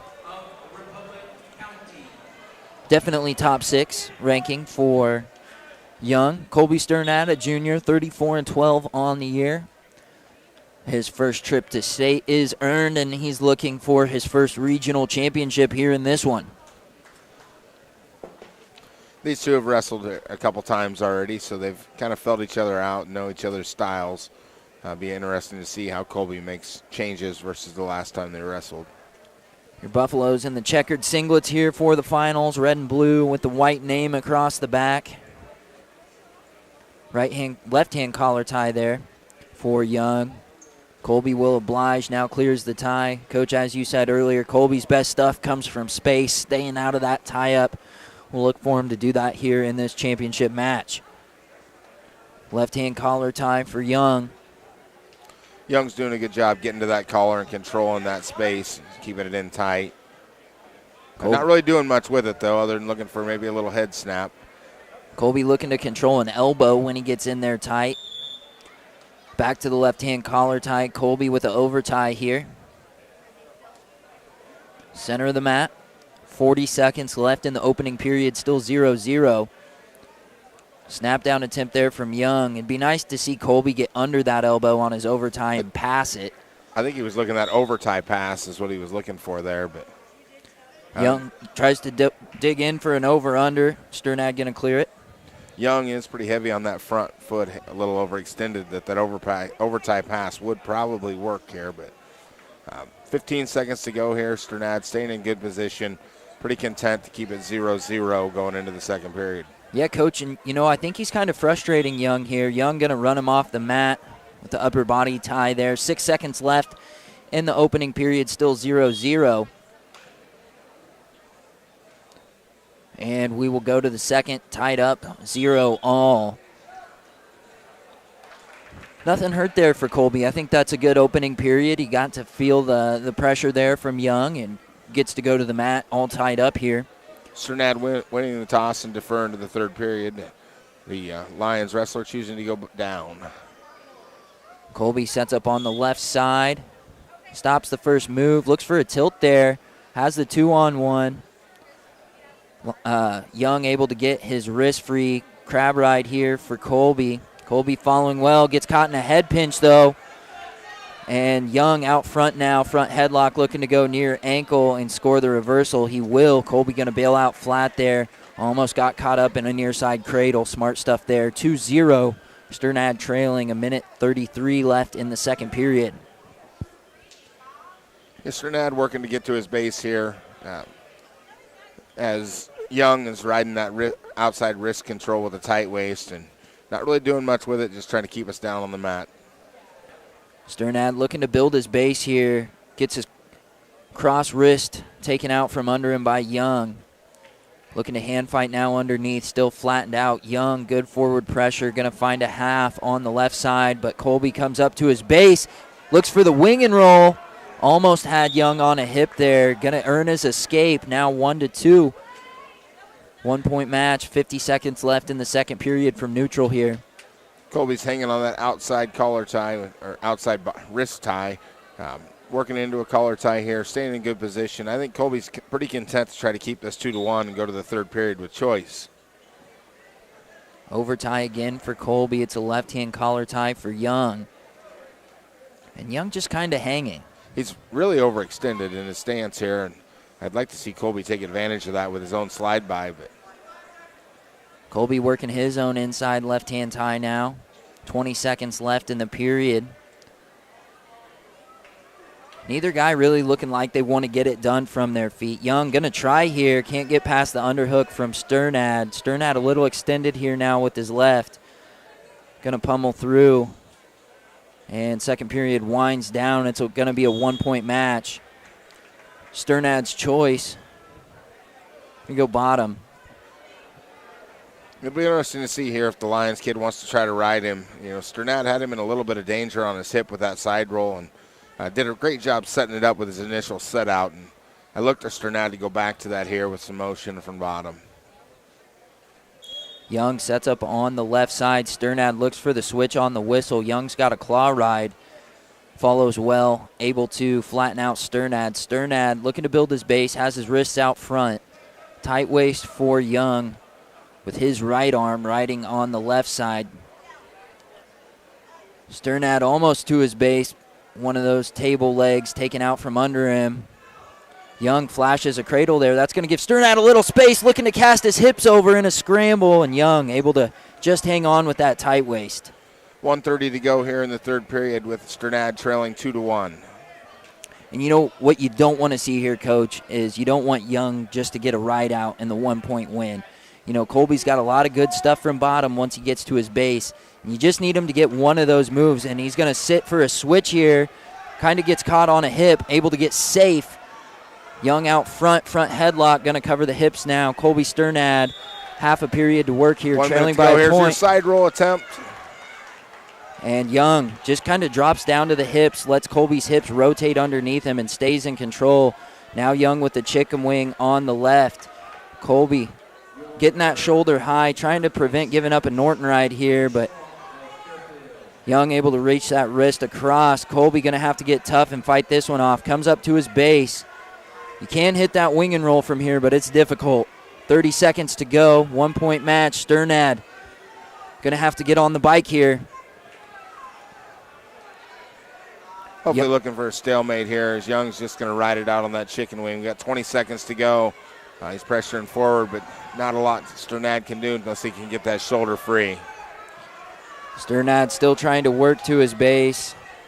No encouragement from the referee on a stalemate, so he's going to have to get it done on his own. 5 seconds. He's flattened back out by Young. Colby Sternad going to be your second-place finisher here at 157 pounds. 150 pounds, my fault. Sternad had a great match there, you know, just got caught in that chicken wing, and, you know, the ref not necessarily making the top guy work with it there, and he just rode him out and stalled, basically, in my eyes, stalled out the rest of that match. But congratulations to him, you know, getting the reversal and setting himself up for that position. Colby wrestled tough against that state-ranked wrestler, and you can see the discouragement in his eyes, but you know, the young man had a great tournament, finishing runner-up for his first state appearance. Yeah, and you know, Coach, like we said earlier, kind of a breakout year for Colby. Last year, if you would have said, hey, that's going to be a regional finalist last year, a lot of guys probably would have doubted you, but nonetheless, he's going to be on that number 2 spot on the podium today and making his first trip to Hayes next week. Up next for your Buffalo is going to be Carson Beavers at 175 pounds. That's going to be a third-place match. He's taking on Queen of, where was that, Coach? Sedgwick. I think you're right, Queen of Sedgwick. Then we're going to see Nick Kendall in a championship match against Urbanic from Ellsworth. And then finally, at 215 pounds, we're going to see Trent Gardner. He's going to be taking on Hardin of Solomon, I believe. Solomon. Yeah, you know, that matchup coming up at 190 is one that a lot of people have looked forward to. That's going to be your 1 versus 2 ranked wrestlers in the state. And they've seen each other once before. And, you know, Kendall's going to try to close that gap and not get caught this time and see if he can beat the Ellsworth wrestler. Your Buffaloes, 4.5 points out of second place. Stick with us. 3 more matches to make up the difference. That one match at 190 pounds probably going to be the difference on second place for your Buffaloes, but let's not put the cart ahead of the horse. 3 matches left. You are listening to KR92 coverage of Republic County Buffalo Wrestling. Quick break here. Don't go anywhere.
Welcome back, ladies and gentlemen. 5 minutes past 5 o'clock. As we get down to our last three matches of the day, Carson Beavers competing for third place here at southeast of Saline High School for 3-2-1A Regional B tournament. Beavers taking on Riley Queen, a senior from Sedgwick High School. Queen with a record of 28-6. Beavers, a senior, 33-10 on the year. Kind of fought some injuries this year, but still able to get, more than 40 matches up on the board. Beavers looking for that baseball grip, looking to transition to that Russian tie again. So far the Queen of Sedgwick not real aggressive or physical. As I say that, he goes for a collar tie, but he's not really doing a lot of action, which really kind of ties right into where Beavers wants to be. He is pushing perimeter. Beavers, his back to the perimeter. Now Beavers looking to come to the center of the mat, still hand fighting head-to-head, 15 seconds left in the first period. Beavers gets to that Russian, short time to score. Queen able to pummel out. Queen going to try a shot there, can't get past the hands of Beavers. Beavers baseball bat grip, Queen shoots again. Beavers going to stall him out as time expires. 0-0 going to the second. Sedgwick will win the toss. They're going to defer. Coach Blansky going to put Beavers on bottom. Watching the Sedgwick corner there, one coach was saying defer, one was saying bottom, and the one that did not win was not happy. Beavers set. Queen loads up on the left side. Beavers looking for the switch on the whistle. Gets beat by the tight waist there. Now comes to his feet. Has the underhook, looking to turn and face.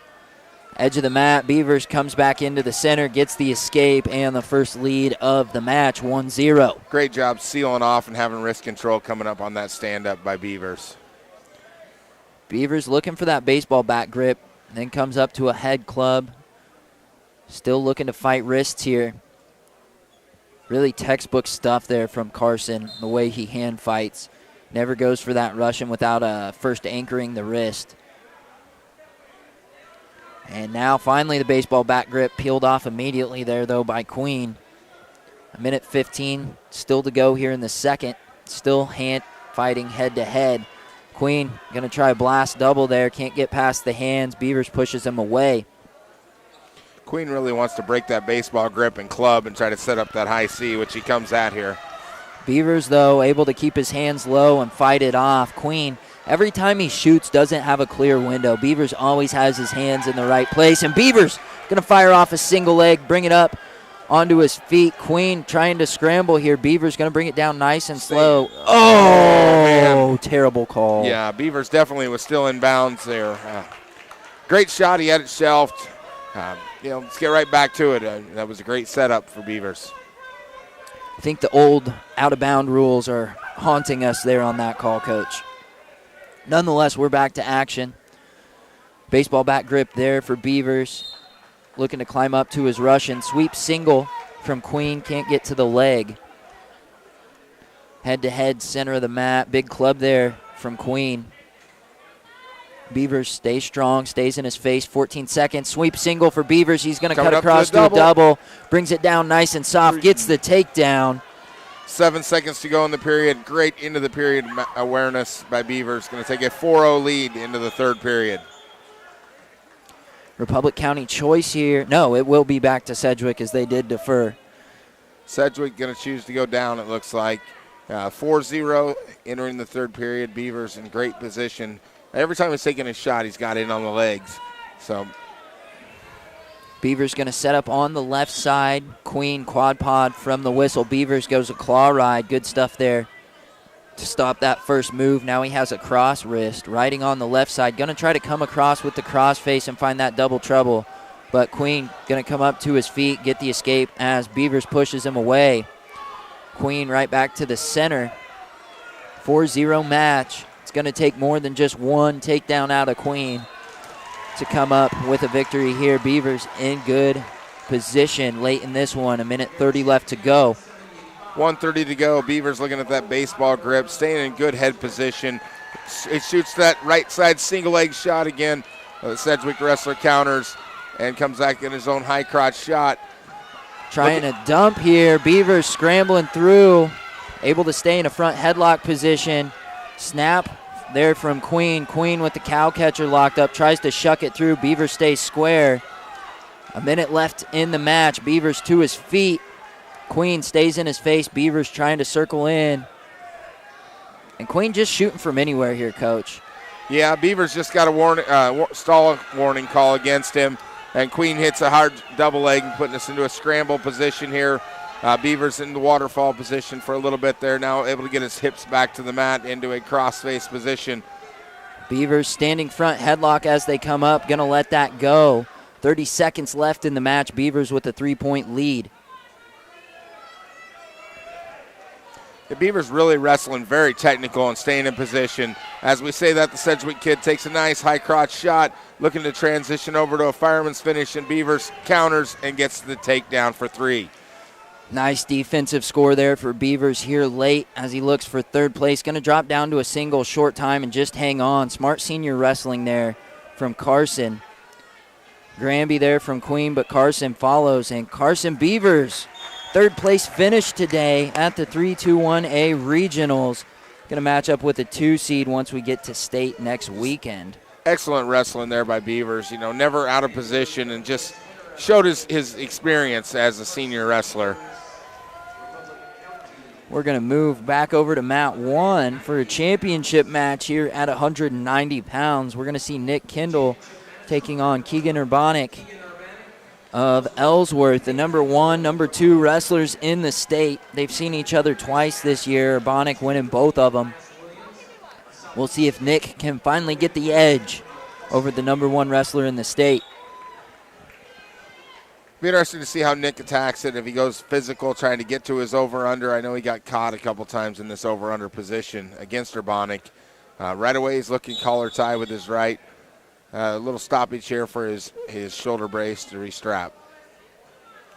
Right back to action, 12 seconds off the clock. Urbanic dives in on a shot off the whistle. Good sprawl there by Nick. Almost had an opportunity for a re-attack, but doesn't pull the trigger. Urbanic, right-hand collar tie. Nice underhook there for Kendall, but Urbanic lowers his level right away. Doesn't want anything to do with the upper body stuff. I think double under here for Nick, and going to pummel out now. A minute 20 still to go in the first period. Looks like Urbanic's game plan is when Kendall goes to the over-unders is to bring it right to the mat to eliminate that risk of a big throw. Back to the underhook for Kendall. Urbanic kind of in a quad pod position. Nice low leg single there for Nick Kendall. Faked him out from the over-under. Kendall waterfall position. Sits out looking to scramble here. Has the height. Turn it into Urbanic. Urbanic still trying to scramble. Nick back in on a low single here. Has it lifted now. Urbanic trying to get off the mat. That's where you want the stalling call. But yeah, great action by both wrestlers there. Kendall in twice on that single leg shot. Urbanic doing a great job countering and showing why they're the 1-2 wrestlers in the state. Back to action. Left hand underhook there for Kendall. He's going to clear that tie as Urbanic had head position. Urbanic going to fake a shot there. 35 seconds. Nick Kendall finds a left underhook once again. Nick doing a good job getting head position with that underhook, controlling that right over tie with it. Tries that fake shot back to the right side again that he was successful with there a little bit ago. Urbanic having nothing to do with it. Still finding his underhook though, Coach. Nice snap action there for Nick. Still 0-0. 13 seconds left in the first period. That plays well for Kendall. You know, it looks like as the match has gone on here, he's gotten more confident in his ties. Right? He believes he can win that position now, and he's attacking to get to it. Shot there from Urbanic as time expires. And Kendall will win the coin toss and defer. Pardon me, Urbanic going to go underneath to start the second.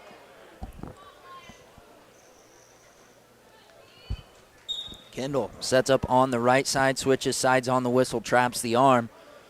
Not a lot of motion from Urbanic down here. It's like he's kind of waiting to set his stuff up. Kendall looking for a Merkle here as he steps over the inside leg, and he's got the head and arm hooked up. Going to re-grip on the toe here. Oh, kind of slipped off the top and going to give the reversal. Locked hands by Urbanic, and they're not going to call it. Way out of position, both referees, and it's going to be 2 for 1. Nick Kindle trailing by a point here. Second period, 30 seconds out. Kindle back to his underhook on the left-hand side with his head position on the left side. Looking to fire through to a high crotch. Needs to build height here. Kind of got stuck underneath. Going to come and cover a double leg. No, pardon me, head inside single. Still building height here is Nick Kindle. Now's your chance to cut to a double, young man, but going to get stuck underneath. Urbanic gets the near ankle, scrambles through, and gets the takedown, 5-1. Urbanic going right away to put both legs into that crossbody ride. And Kindle wiggles his knees back and stands up here with 49 seconds to go, wrestling on the edge, and the wrestlers go out of bounds. 47 seconds left in the second period. It's a 4-point match. Nick Kindle going to be on bottom here from the restart. Going to add some tape to that shoulder brace to try to secure it a little bit better, keep the action rolling a little bit more fluently. Currently 5-1 Urbanic with the lead, but Kindle's been in there to score a lot of points, and we start in the down position here. We need to get to our feet and get an escape here. Urbanic to set up on the left side. Kindle right to his feet. Urbanic drops to a single leg. Standing single, he's going to look for a trip step and brings Nick back to the mat. Has the legs crossed. You know, the old saying used to be use it or lose it. Urbanic going to try to step through. That's illegal in high school. He's trying to look for that bow and arrow turn, and that's illegal in high school, so I'm not sure what the ref's looking at here. Regardless, he's going to get it. Nick Kindle fighting off his back here, far edge of the mat. 18 seconds left in the period. Urbanic trying to fly through, stretch Nick Kindle out here. 10 seconds to fight. Kindle trying to stay live here in the number 1 versus number 2 matchup. Urbanic just barely in by his toes, and time has expired. 9-1. Going to be your score as we go to the third period. Nick Kindle survives. 9-1 here. I think Kindle will probably choose the neutral position, to give himself a chance to go big here. Gets that over underhook and pressure and see what happens here. They're going to call caution start there on Kindle. It's just a little giddy to get started here in the third. Urbanic reaches with his right. Now looks for the collar tie. Kindle looking a little labored here. Goes right hand collar tie. Now has the over under. Now just an underhook. Urbanic.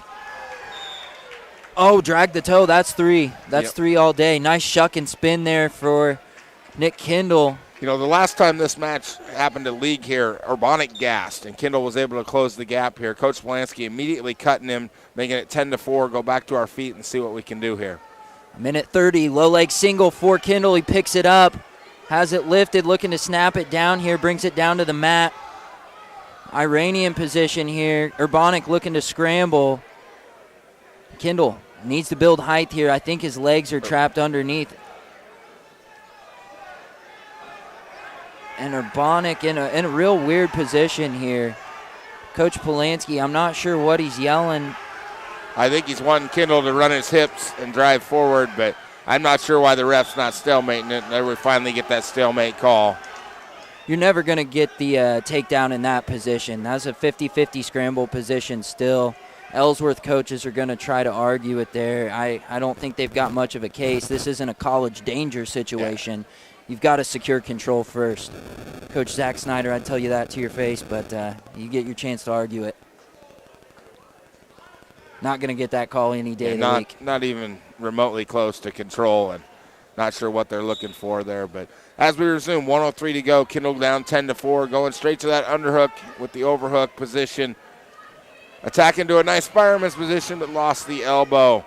Bites back on the elbow, now trying to drive through here, turn the corner. Nick Kindle, Urbanic scrambling. Had the knee bent backwards. Good call.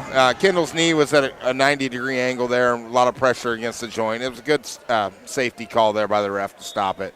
It's a 6-point match, 10-4. Pace is being pushed by Nick Kindle. He tries to shoot through to another fireman's, has the over-under, now looks for a head club. Urbanic pushing Pace back. Both men in the collar tie here. Nick Kendall tries to lower his level, finds his underhook once again. Urbanic keeping those hips back. 25 seconds left. It's a 6-point match. Nick Kendall going to have to go feet to back here. Has the underhook. Urbanic tries to shoot. Kendall front headlock. Urbanic with the flag hand up. Kendall gets caught on his hip. And Urbanic going to settle in here and look for the fall. And Nick just going to get caught there. You're Nick Kendall. You had to go big, and he almost got it. You got to be happy about the results there if you're Nick Kendall. That match is close going into the third. You don't go to your back in the second period. We've got a one-point match, and we don't have to try to throw at that point. So that's, if you're Nick Kendall, you got to look at the film, rewatch that match, and know that, hey, I'm right there with the best kid in the state. I can go win a state championship next week. Absolutely, Coach. Tough match there for Nick. 0-3 against Urbanic. Maybe it'll come at the state tournament, the state finals. Wouldn't be a better way to cap off your season. Last match of the day for your Buffaloes. This is going to be Trent Gardner taking on Richard Harden, junior from Solomon. Harden, 18-5 record on the year. Trent, a sophomore, 20-27 record on the year. And they're actually going to give a 2-minute first period here. Not sure if the scores table realizes it or not. We will find out momentarily. Trent Gardner, right-hand collar tie, looking for the underhook on the left. Now double inside tie. Now with the collar and the left-hand over tie. Harden just kind of hanging out there in the tie, going to clear it now. What should be 20 seconds left in the period. Trent with the underhook here. Kind of runs right into a double leg from Harden. Harden trying to lift the level. Good wizard from Trent. Trent kind of bailing out there and going to give up the takedown with 10 seconds left in the period. And I think they realize their clock woes and they'll get it stopped at a minute. Gardner not in bad position there. Just kind of got caught reaching a little bit and had to give up the points on that double leg. Wins the toss here going into the second period, defers, and the Solomon wrestler will choose to go to the bottom position. Hopefully Trent can maybe find a butcher here. It looks like he has some size on Harden. Stop his first move, get him flattened out, find your stuff. Because once Trent gets to bottom, I think he'll be able to score some points. That's, survive without giving up the big one here is the name of the game. As we say that, the Solomon wrestler does a quick stand-up and gets away, making the score 4-0 here with 1:50 to go in the second period. Gardner measuring with his right. Harden looking for a right-hand collar tie. Trent trying to dig out an underhook here. That was kind of what he was looking for when he walked into that double leg in the first period. Now looking for a double inside tie, center of the mat, head-to-head. And Trent will find it. We'll see if he can score from it. Harden able to pummel in, though. Trent going to push away. Minute 10 left, second period, 4-0. Trent Gardner trailing. Gardner's got to find a way to use that collar. As I say that, the Solomon kid's in on a good double leg shot. Gardner's got a front headlock hooked up, bringing him to the mat, and just pushes him away to stay neutral. Still 4-0. Trent looking a little frustrated out there. 50 seconds left in the second period. Back to the collar tie. You'd like to see Trent pull the trigger on a shot, Coach. I think he's looking for that elevated duck under is what he's trying to get to. And, this kid's a little bit shorter and his center of gravity's lower. And it's making it harder to get to that point. High C there from Harden. He's going to turn the corner and finish 7-0 now. And Trent's going to have to get busy. There's 20 seconds left in the second period. Harden looking for a cradle. Gardner gets his head up here. He might be able to come out the back door and get a point. As we say that, the Solomon kid gets back behind, riding a tight waist and a left-hand chop on the elbow. Sit out from Gardner. He's giving up a chicken wing to his left. Going to get caught in a suck back here. Short time. Going to get a few near fall as Harden, and it's going to be a 9-0 match going into the third period. 9-0 match. Gardner probably going to go in the down position here. Look for one of his patented rolls. We'll see what he has. Either way, he's going to make the trip to Hayes next week, and that's a pretty big accomplishment there for the sophomore. Gardner set. Harden loads up on the left, stops the first move. Trent able to sit out now. Back to his base. Harden just staying on the elbow. It's almost like he knows better than to come underneath the arms of Trent Gardner. Trent going to sit again. Harden hanging on the near ankle. Now able to get Gardner flattened out. Power half attempt here from Harden. Trent needs to build his base, hit his wing and roll from there. Yeah, Trent's got to find a way to get off his belly here, get up to his base, and he's getting his hands out in front and trying to wiggle the knees up. And just, Solomon wrestler doing a good job staying right on top. As we say that, Gardner gets hit for a stalling call for tying up the legs. Trent sits out. Harden going to try a cradle there. Trent able to break the lock and get back safe. Still flattened out, though, halfway through the third period. Trent, a lot of ground to make up here. It's a 9-point match. Harden looks for a half from the left side. Now cradle again. Trent going to get caught in a suck back. Harden puts him to his back. Harden settling in. Trent trying to roll into him. Now away. Harden going to readjust the grip. Still fighting. Trent going to give up the fall there and be a fourth-place finisher. That's going to do it for your Buffs today. 7 guys make it through for your Buffaloes, Coach. I think that's 11 total for the squad. That's right, three ladies? 4 ladies, and 7 Yeah. gentlemen. Making a great problem for the Buffs, heading to state. That's the most combined number we've ever had going to the state tournament. And, they've all wrestled well. They're peaking at the right time of the year. I know Gardner left them out there a little discouraged about his results, but the young man can't hang his head. He's going to the state tournament for the first time ever and, has done something that hasn't been done in his shoes, especially at the higher weights. At 215 as a sophomore, you're giving up a lot of strength and, wrestled well to get there. Absolutely, Coach. We're going to go ahead and do a run-through here of the whole team results. Leo Collette, 15 team points for that young man and a third-place finish. He punched his ticket to the state tournament at 113 pounds. Then Travis Shelley at 120 goes 0-2. Just a young man with still pretty green and fresh. Opportunity for him to score some points for the Buffaloes on the backside, but unable to find a win there. Kind of the same story there for Paul Pockett, 126 pounds, goes 0-2 today. But, those two we've seen a lot of progression from throughout the year. On up to Om Patel, the man with the big upset at 138 pounds. First place finish, your only champion here at Regionals, Mr. Om Patel. And he gets it done by fall over Bradley Dumbas of Council Grove, a ranked wrestler with only 4 losses on the season. He was the number 3 ranked wrestler going into that match. So Om Patel sets himself up with a great opportunity next week.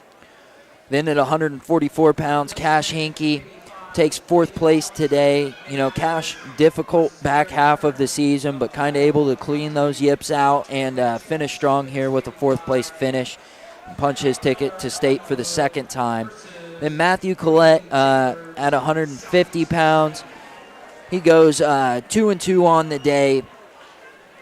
17 points for that young man. Just a hard worker, Coach, and at a difficult weight class. He is, not the most naturally gifted kid, but definitely in the room. If you tell him to do something, he's a great practice partner.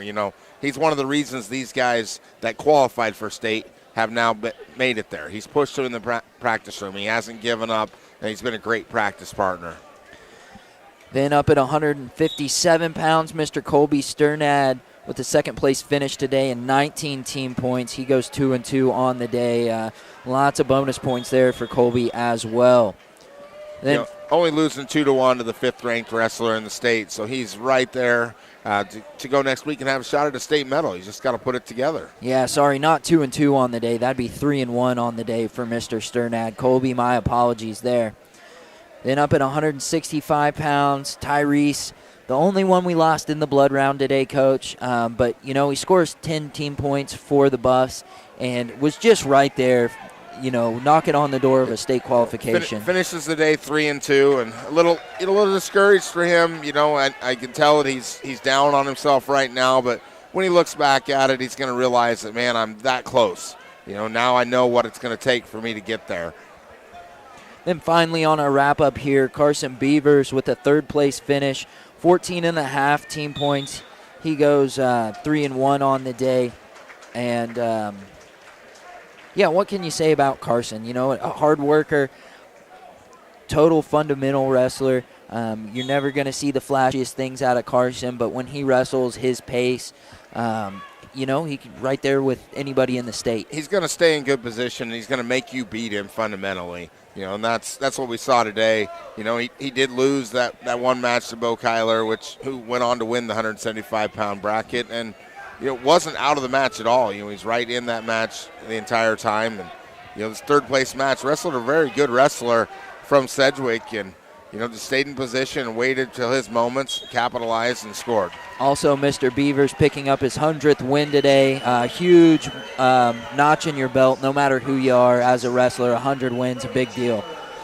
190 pounds, Nick Kendall with the second-place finish. He scores 19.5 team points for the Buffs. And, you know, just another one of those guys, only one loss on the day, and it's to the number 1 ranked guy in the state, and he's right there. Absolutely. Gave himself an opportunity, you know, and I think he closed that matchup versus the first time. He's just, every time he's wrestled him, Urbonics found a way to get back points. You know, Nick's got to take that opportunity away from him, not give him them back points, and he's right there to win that match, you know, possibly for a state finals or championship match. Absolutely, Coach. And then finally on the day, the last qualifier, sophomore Trent Gardner scores 19 points, goes 2-2 on the day. But, you know, like I said, last year, if you would have said Trent's going to be a qualifier, you'd look at me crazy. But, you know, he gets in the mat room, makes those improvements, and able to qualify this year. Absolutely. Trent's nothing to hold his head down as far as today and the way things turned out. On to our team scores. Your Republic County Buffalo is going to end up in third with 137 points. They're about 11 points behind second place, and that's going to be Lions today. Lions with 148 points. Your regional championship team going to be Ellsworth, able to make the comeback against the Lions. Ellsworth 150.5 points. Minneapolis in fourth with 112.5.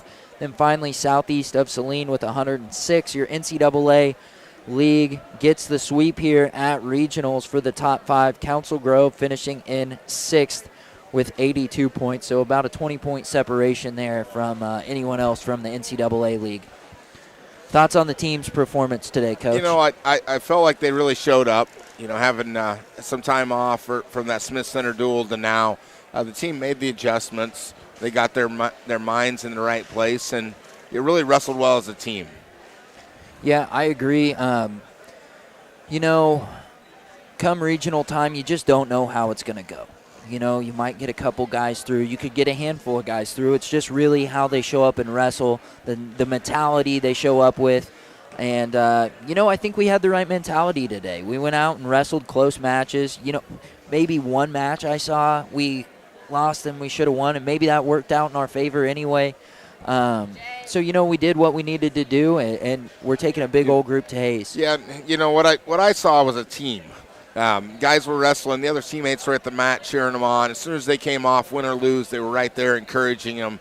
And that's what gets you to this point. You know, you don't get there without teammates pushing you and encouraging you. Absolutely. Some thank yous in order for me here, folks. Thank you to all the sponsors, Sternad Farms, Hinky Seed, Bobo's Meats, and Polanski Seed. Of course, thank you to KR92 for powering this broadcast and getting us here. Also, thank you, Coach Wassam, for being here with me today. I apologize all the technical difficulties we had, but we made it through. Well, thanks for having me, Brady, and thank you for the radio station and all the sponsors. It was a great time. All right, we're going to switch over here to Coach Polanski right quick. Get some final thoughts from Coach P before we make that trip to Hayes. Coach, great performance today. 7 guys right up there with, some of the biggest squads you've ever taken to the state tournament. Just initially, what are your thoughts on the performance today? Yeah, I don't think I could ask too much more out of them. I mean, of what they did what they needed to do. I mean, we're always greedy.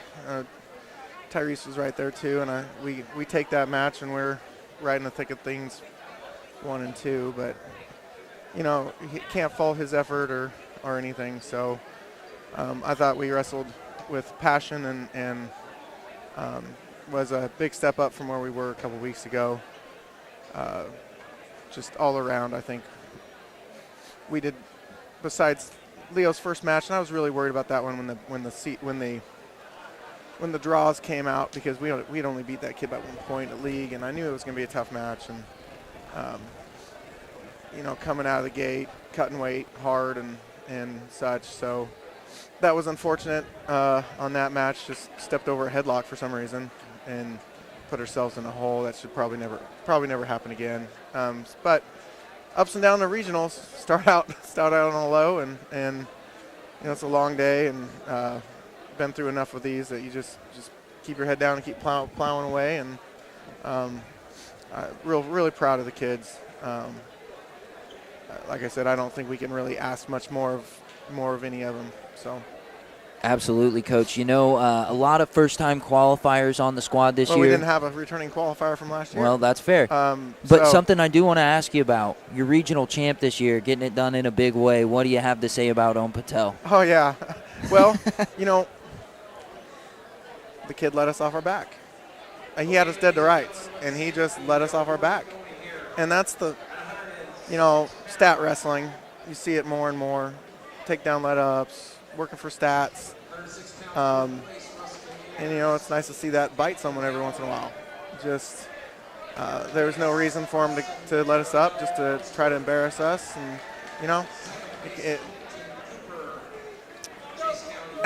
we kept wrestling. And Ohm's dangerous. He's strong. He gets something locked up, and you're in trouble. But Ohm's performance overall, man, we've been up and down. Just have not wrestled very well since we made the cut to 38. And so we were not getting off bottom. We weren't being active. We weren't getting to our wrist ties on our feet. And he's really been working hard on that last couple weeks, getting off bottom, moving. I'm hounding him every day to keep your feet moving, get off bottom, and he did it today. He really came through. Got that big escape against the Lions kid, and again, it wasn't flashy, but we did what we needed to do. Just came out and wrestled hard, and that getting first place at a regional, who knows how the draws will go, but that sets him up really good for next week. Absolutely, Coach. And then, a big squad, like you said, they're all not returning qualifiers. Some of them have qualified before, I believe. But, a big group of fresh eyes to the state tournament. What mentality do you take into practice this week to get those guys maybe accustomed to what to expect come Friday? Oh, I usually take state week pretty loose, have fun, get out practice early. Just come and do your business and get out. And, that's part of the reason we go to Garden City and those type tournaments. And like Nick, I don't really worry about. He's been to this Kid State tournament. He placed the Kid State tournament. That's a big environment, very similar. He's not going to be fazed by it. The way Leo wrestles, I don't think it'll really bother him either, because he usually, even the match he lost today was bringing it.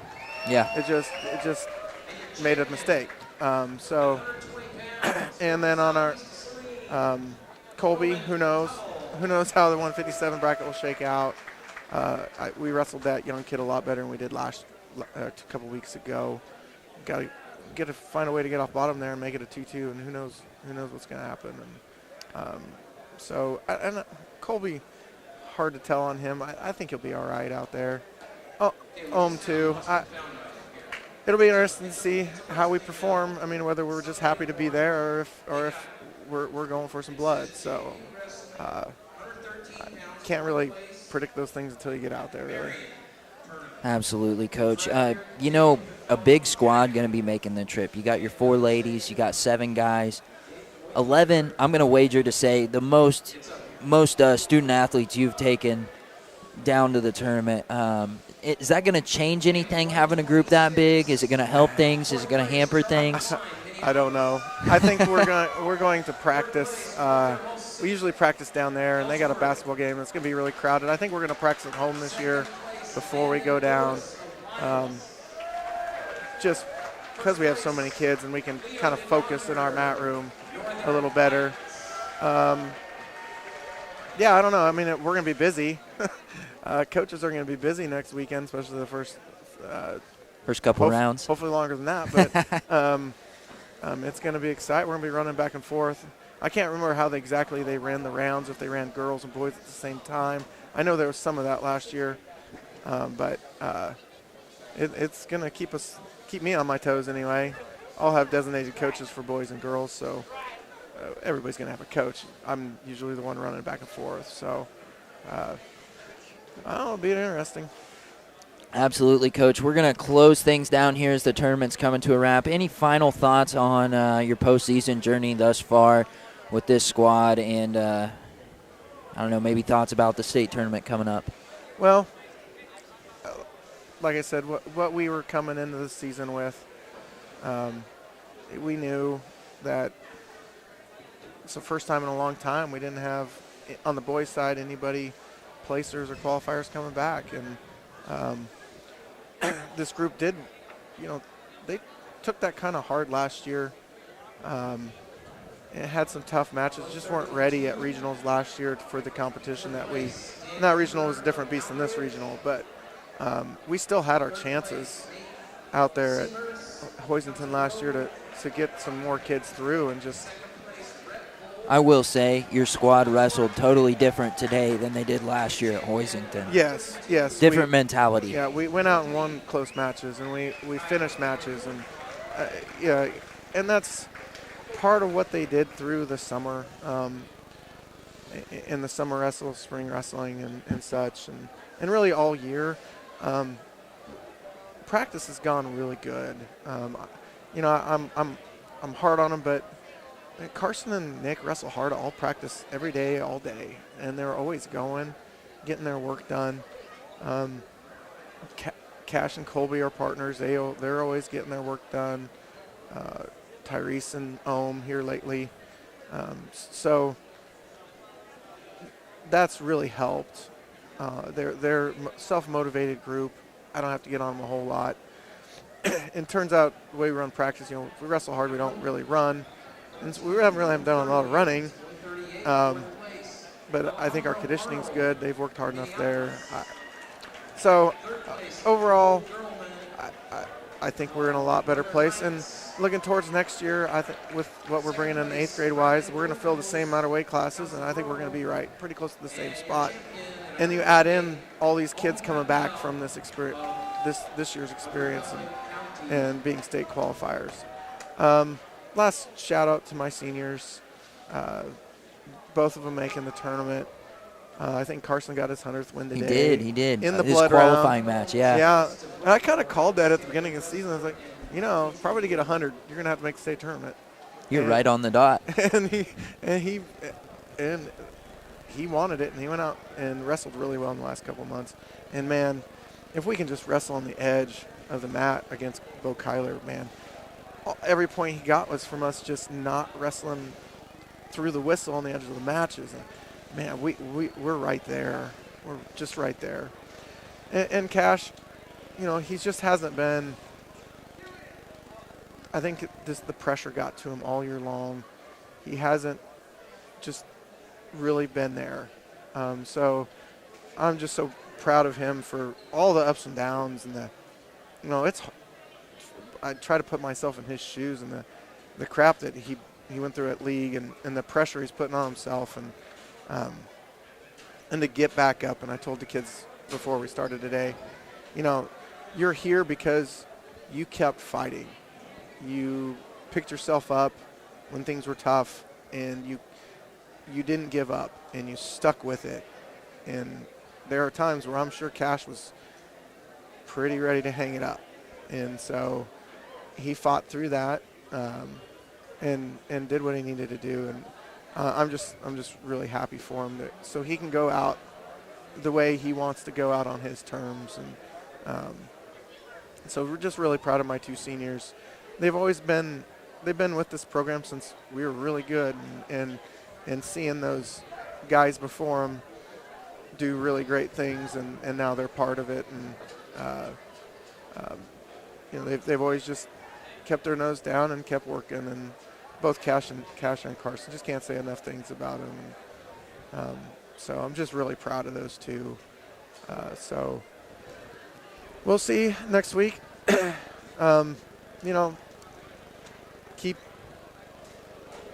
I think we'll have a good week of practice. I don't think this group is going to be fazed by much, and you never know at the state tournament. Let's just go have fun and win some matches. I'm not expecting a top 10 finish or anything, but go out, make some noise, and like we just saw with Ohm, anything can happen. That kid's really, really good, and it just takes one move to get locked in and get it done. So we'll just go out there and see what we can do. That's the fun of it, Coach. All the hard work is done. All this now is just extra, right? Congratulations on a successful regional, 2 successful regional tournaments. Both ended really well for your squads. Thank you for your time coming up here and talking to us this weekend. I'm sure Jesse will catch you back home for a little bit more interview coverage. He's got a lot of interviews to do. He does. This is probably the busiest he's going to be ever for State Wrestling Week, and I love that for him. So, anyways, thank you all for joining us today. It's been a pretty hit and miss day for us here on the stream. I appreciate all of you for sticking it out with us as we sorted through our technical difficulties here in Gypsum, Kansas, out in the boonies of Saline County.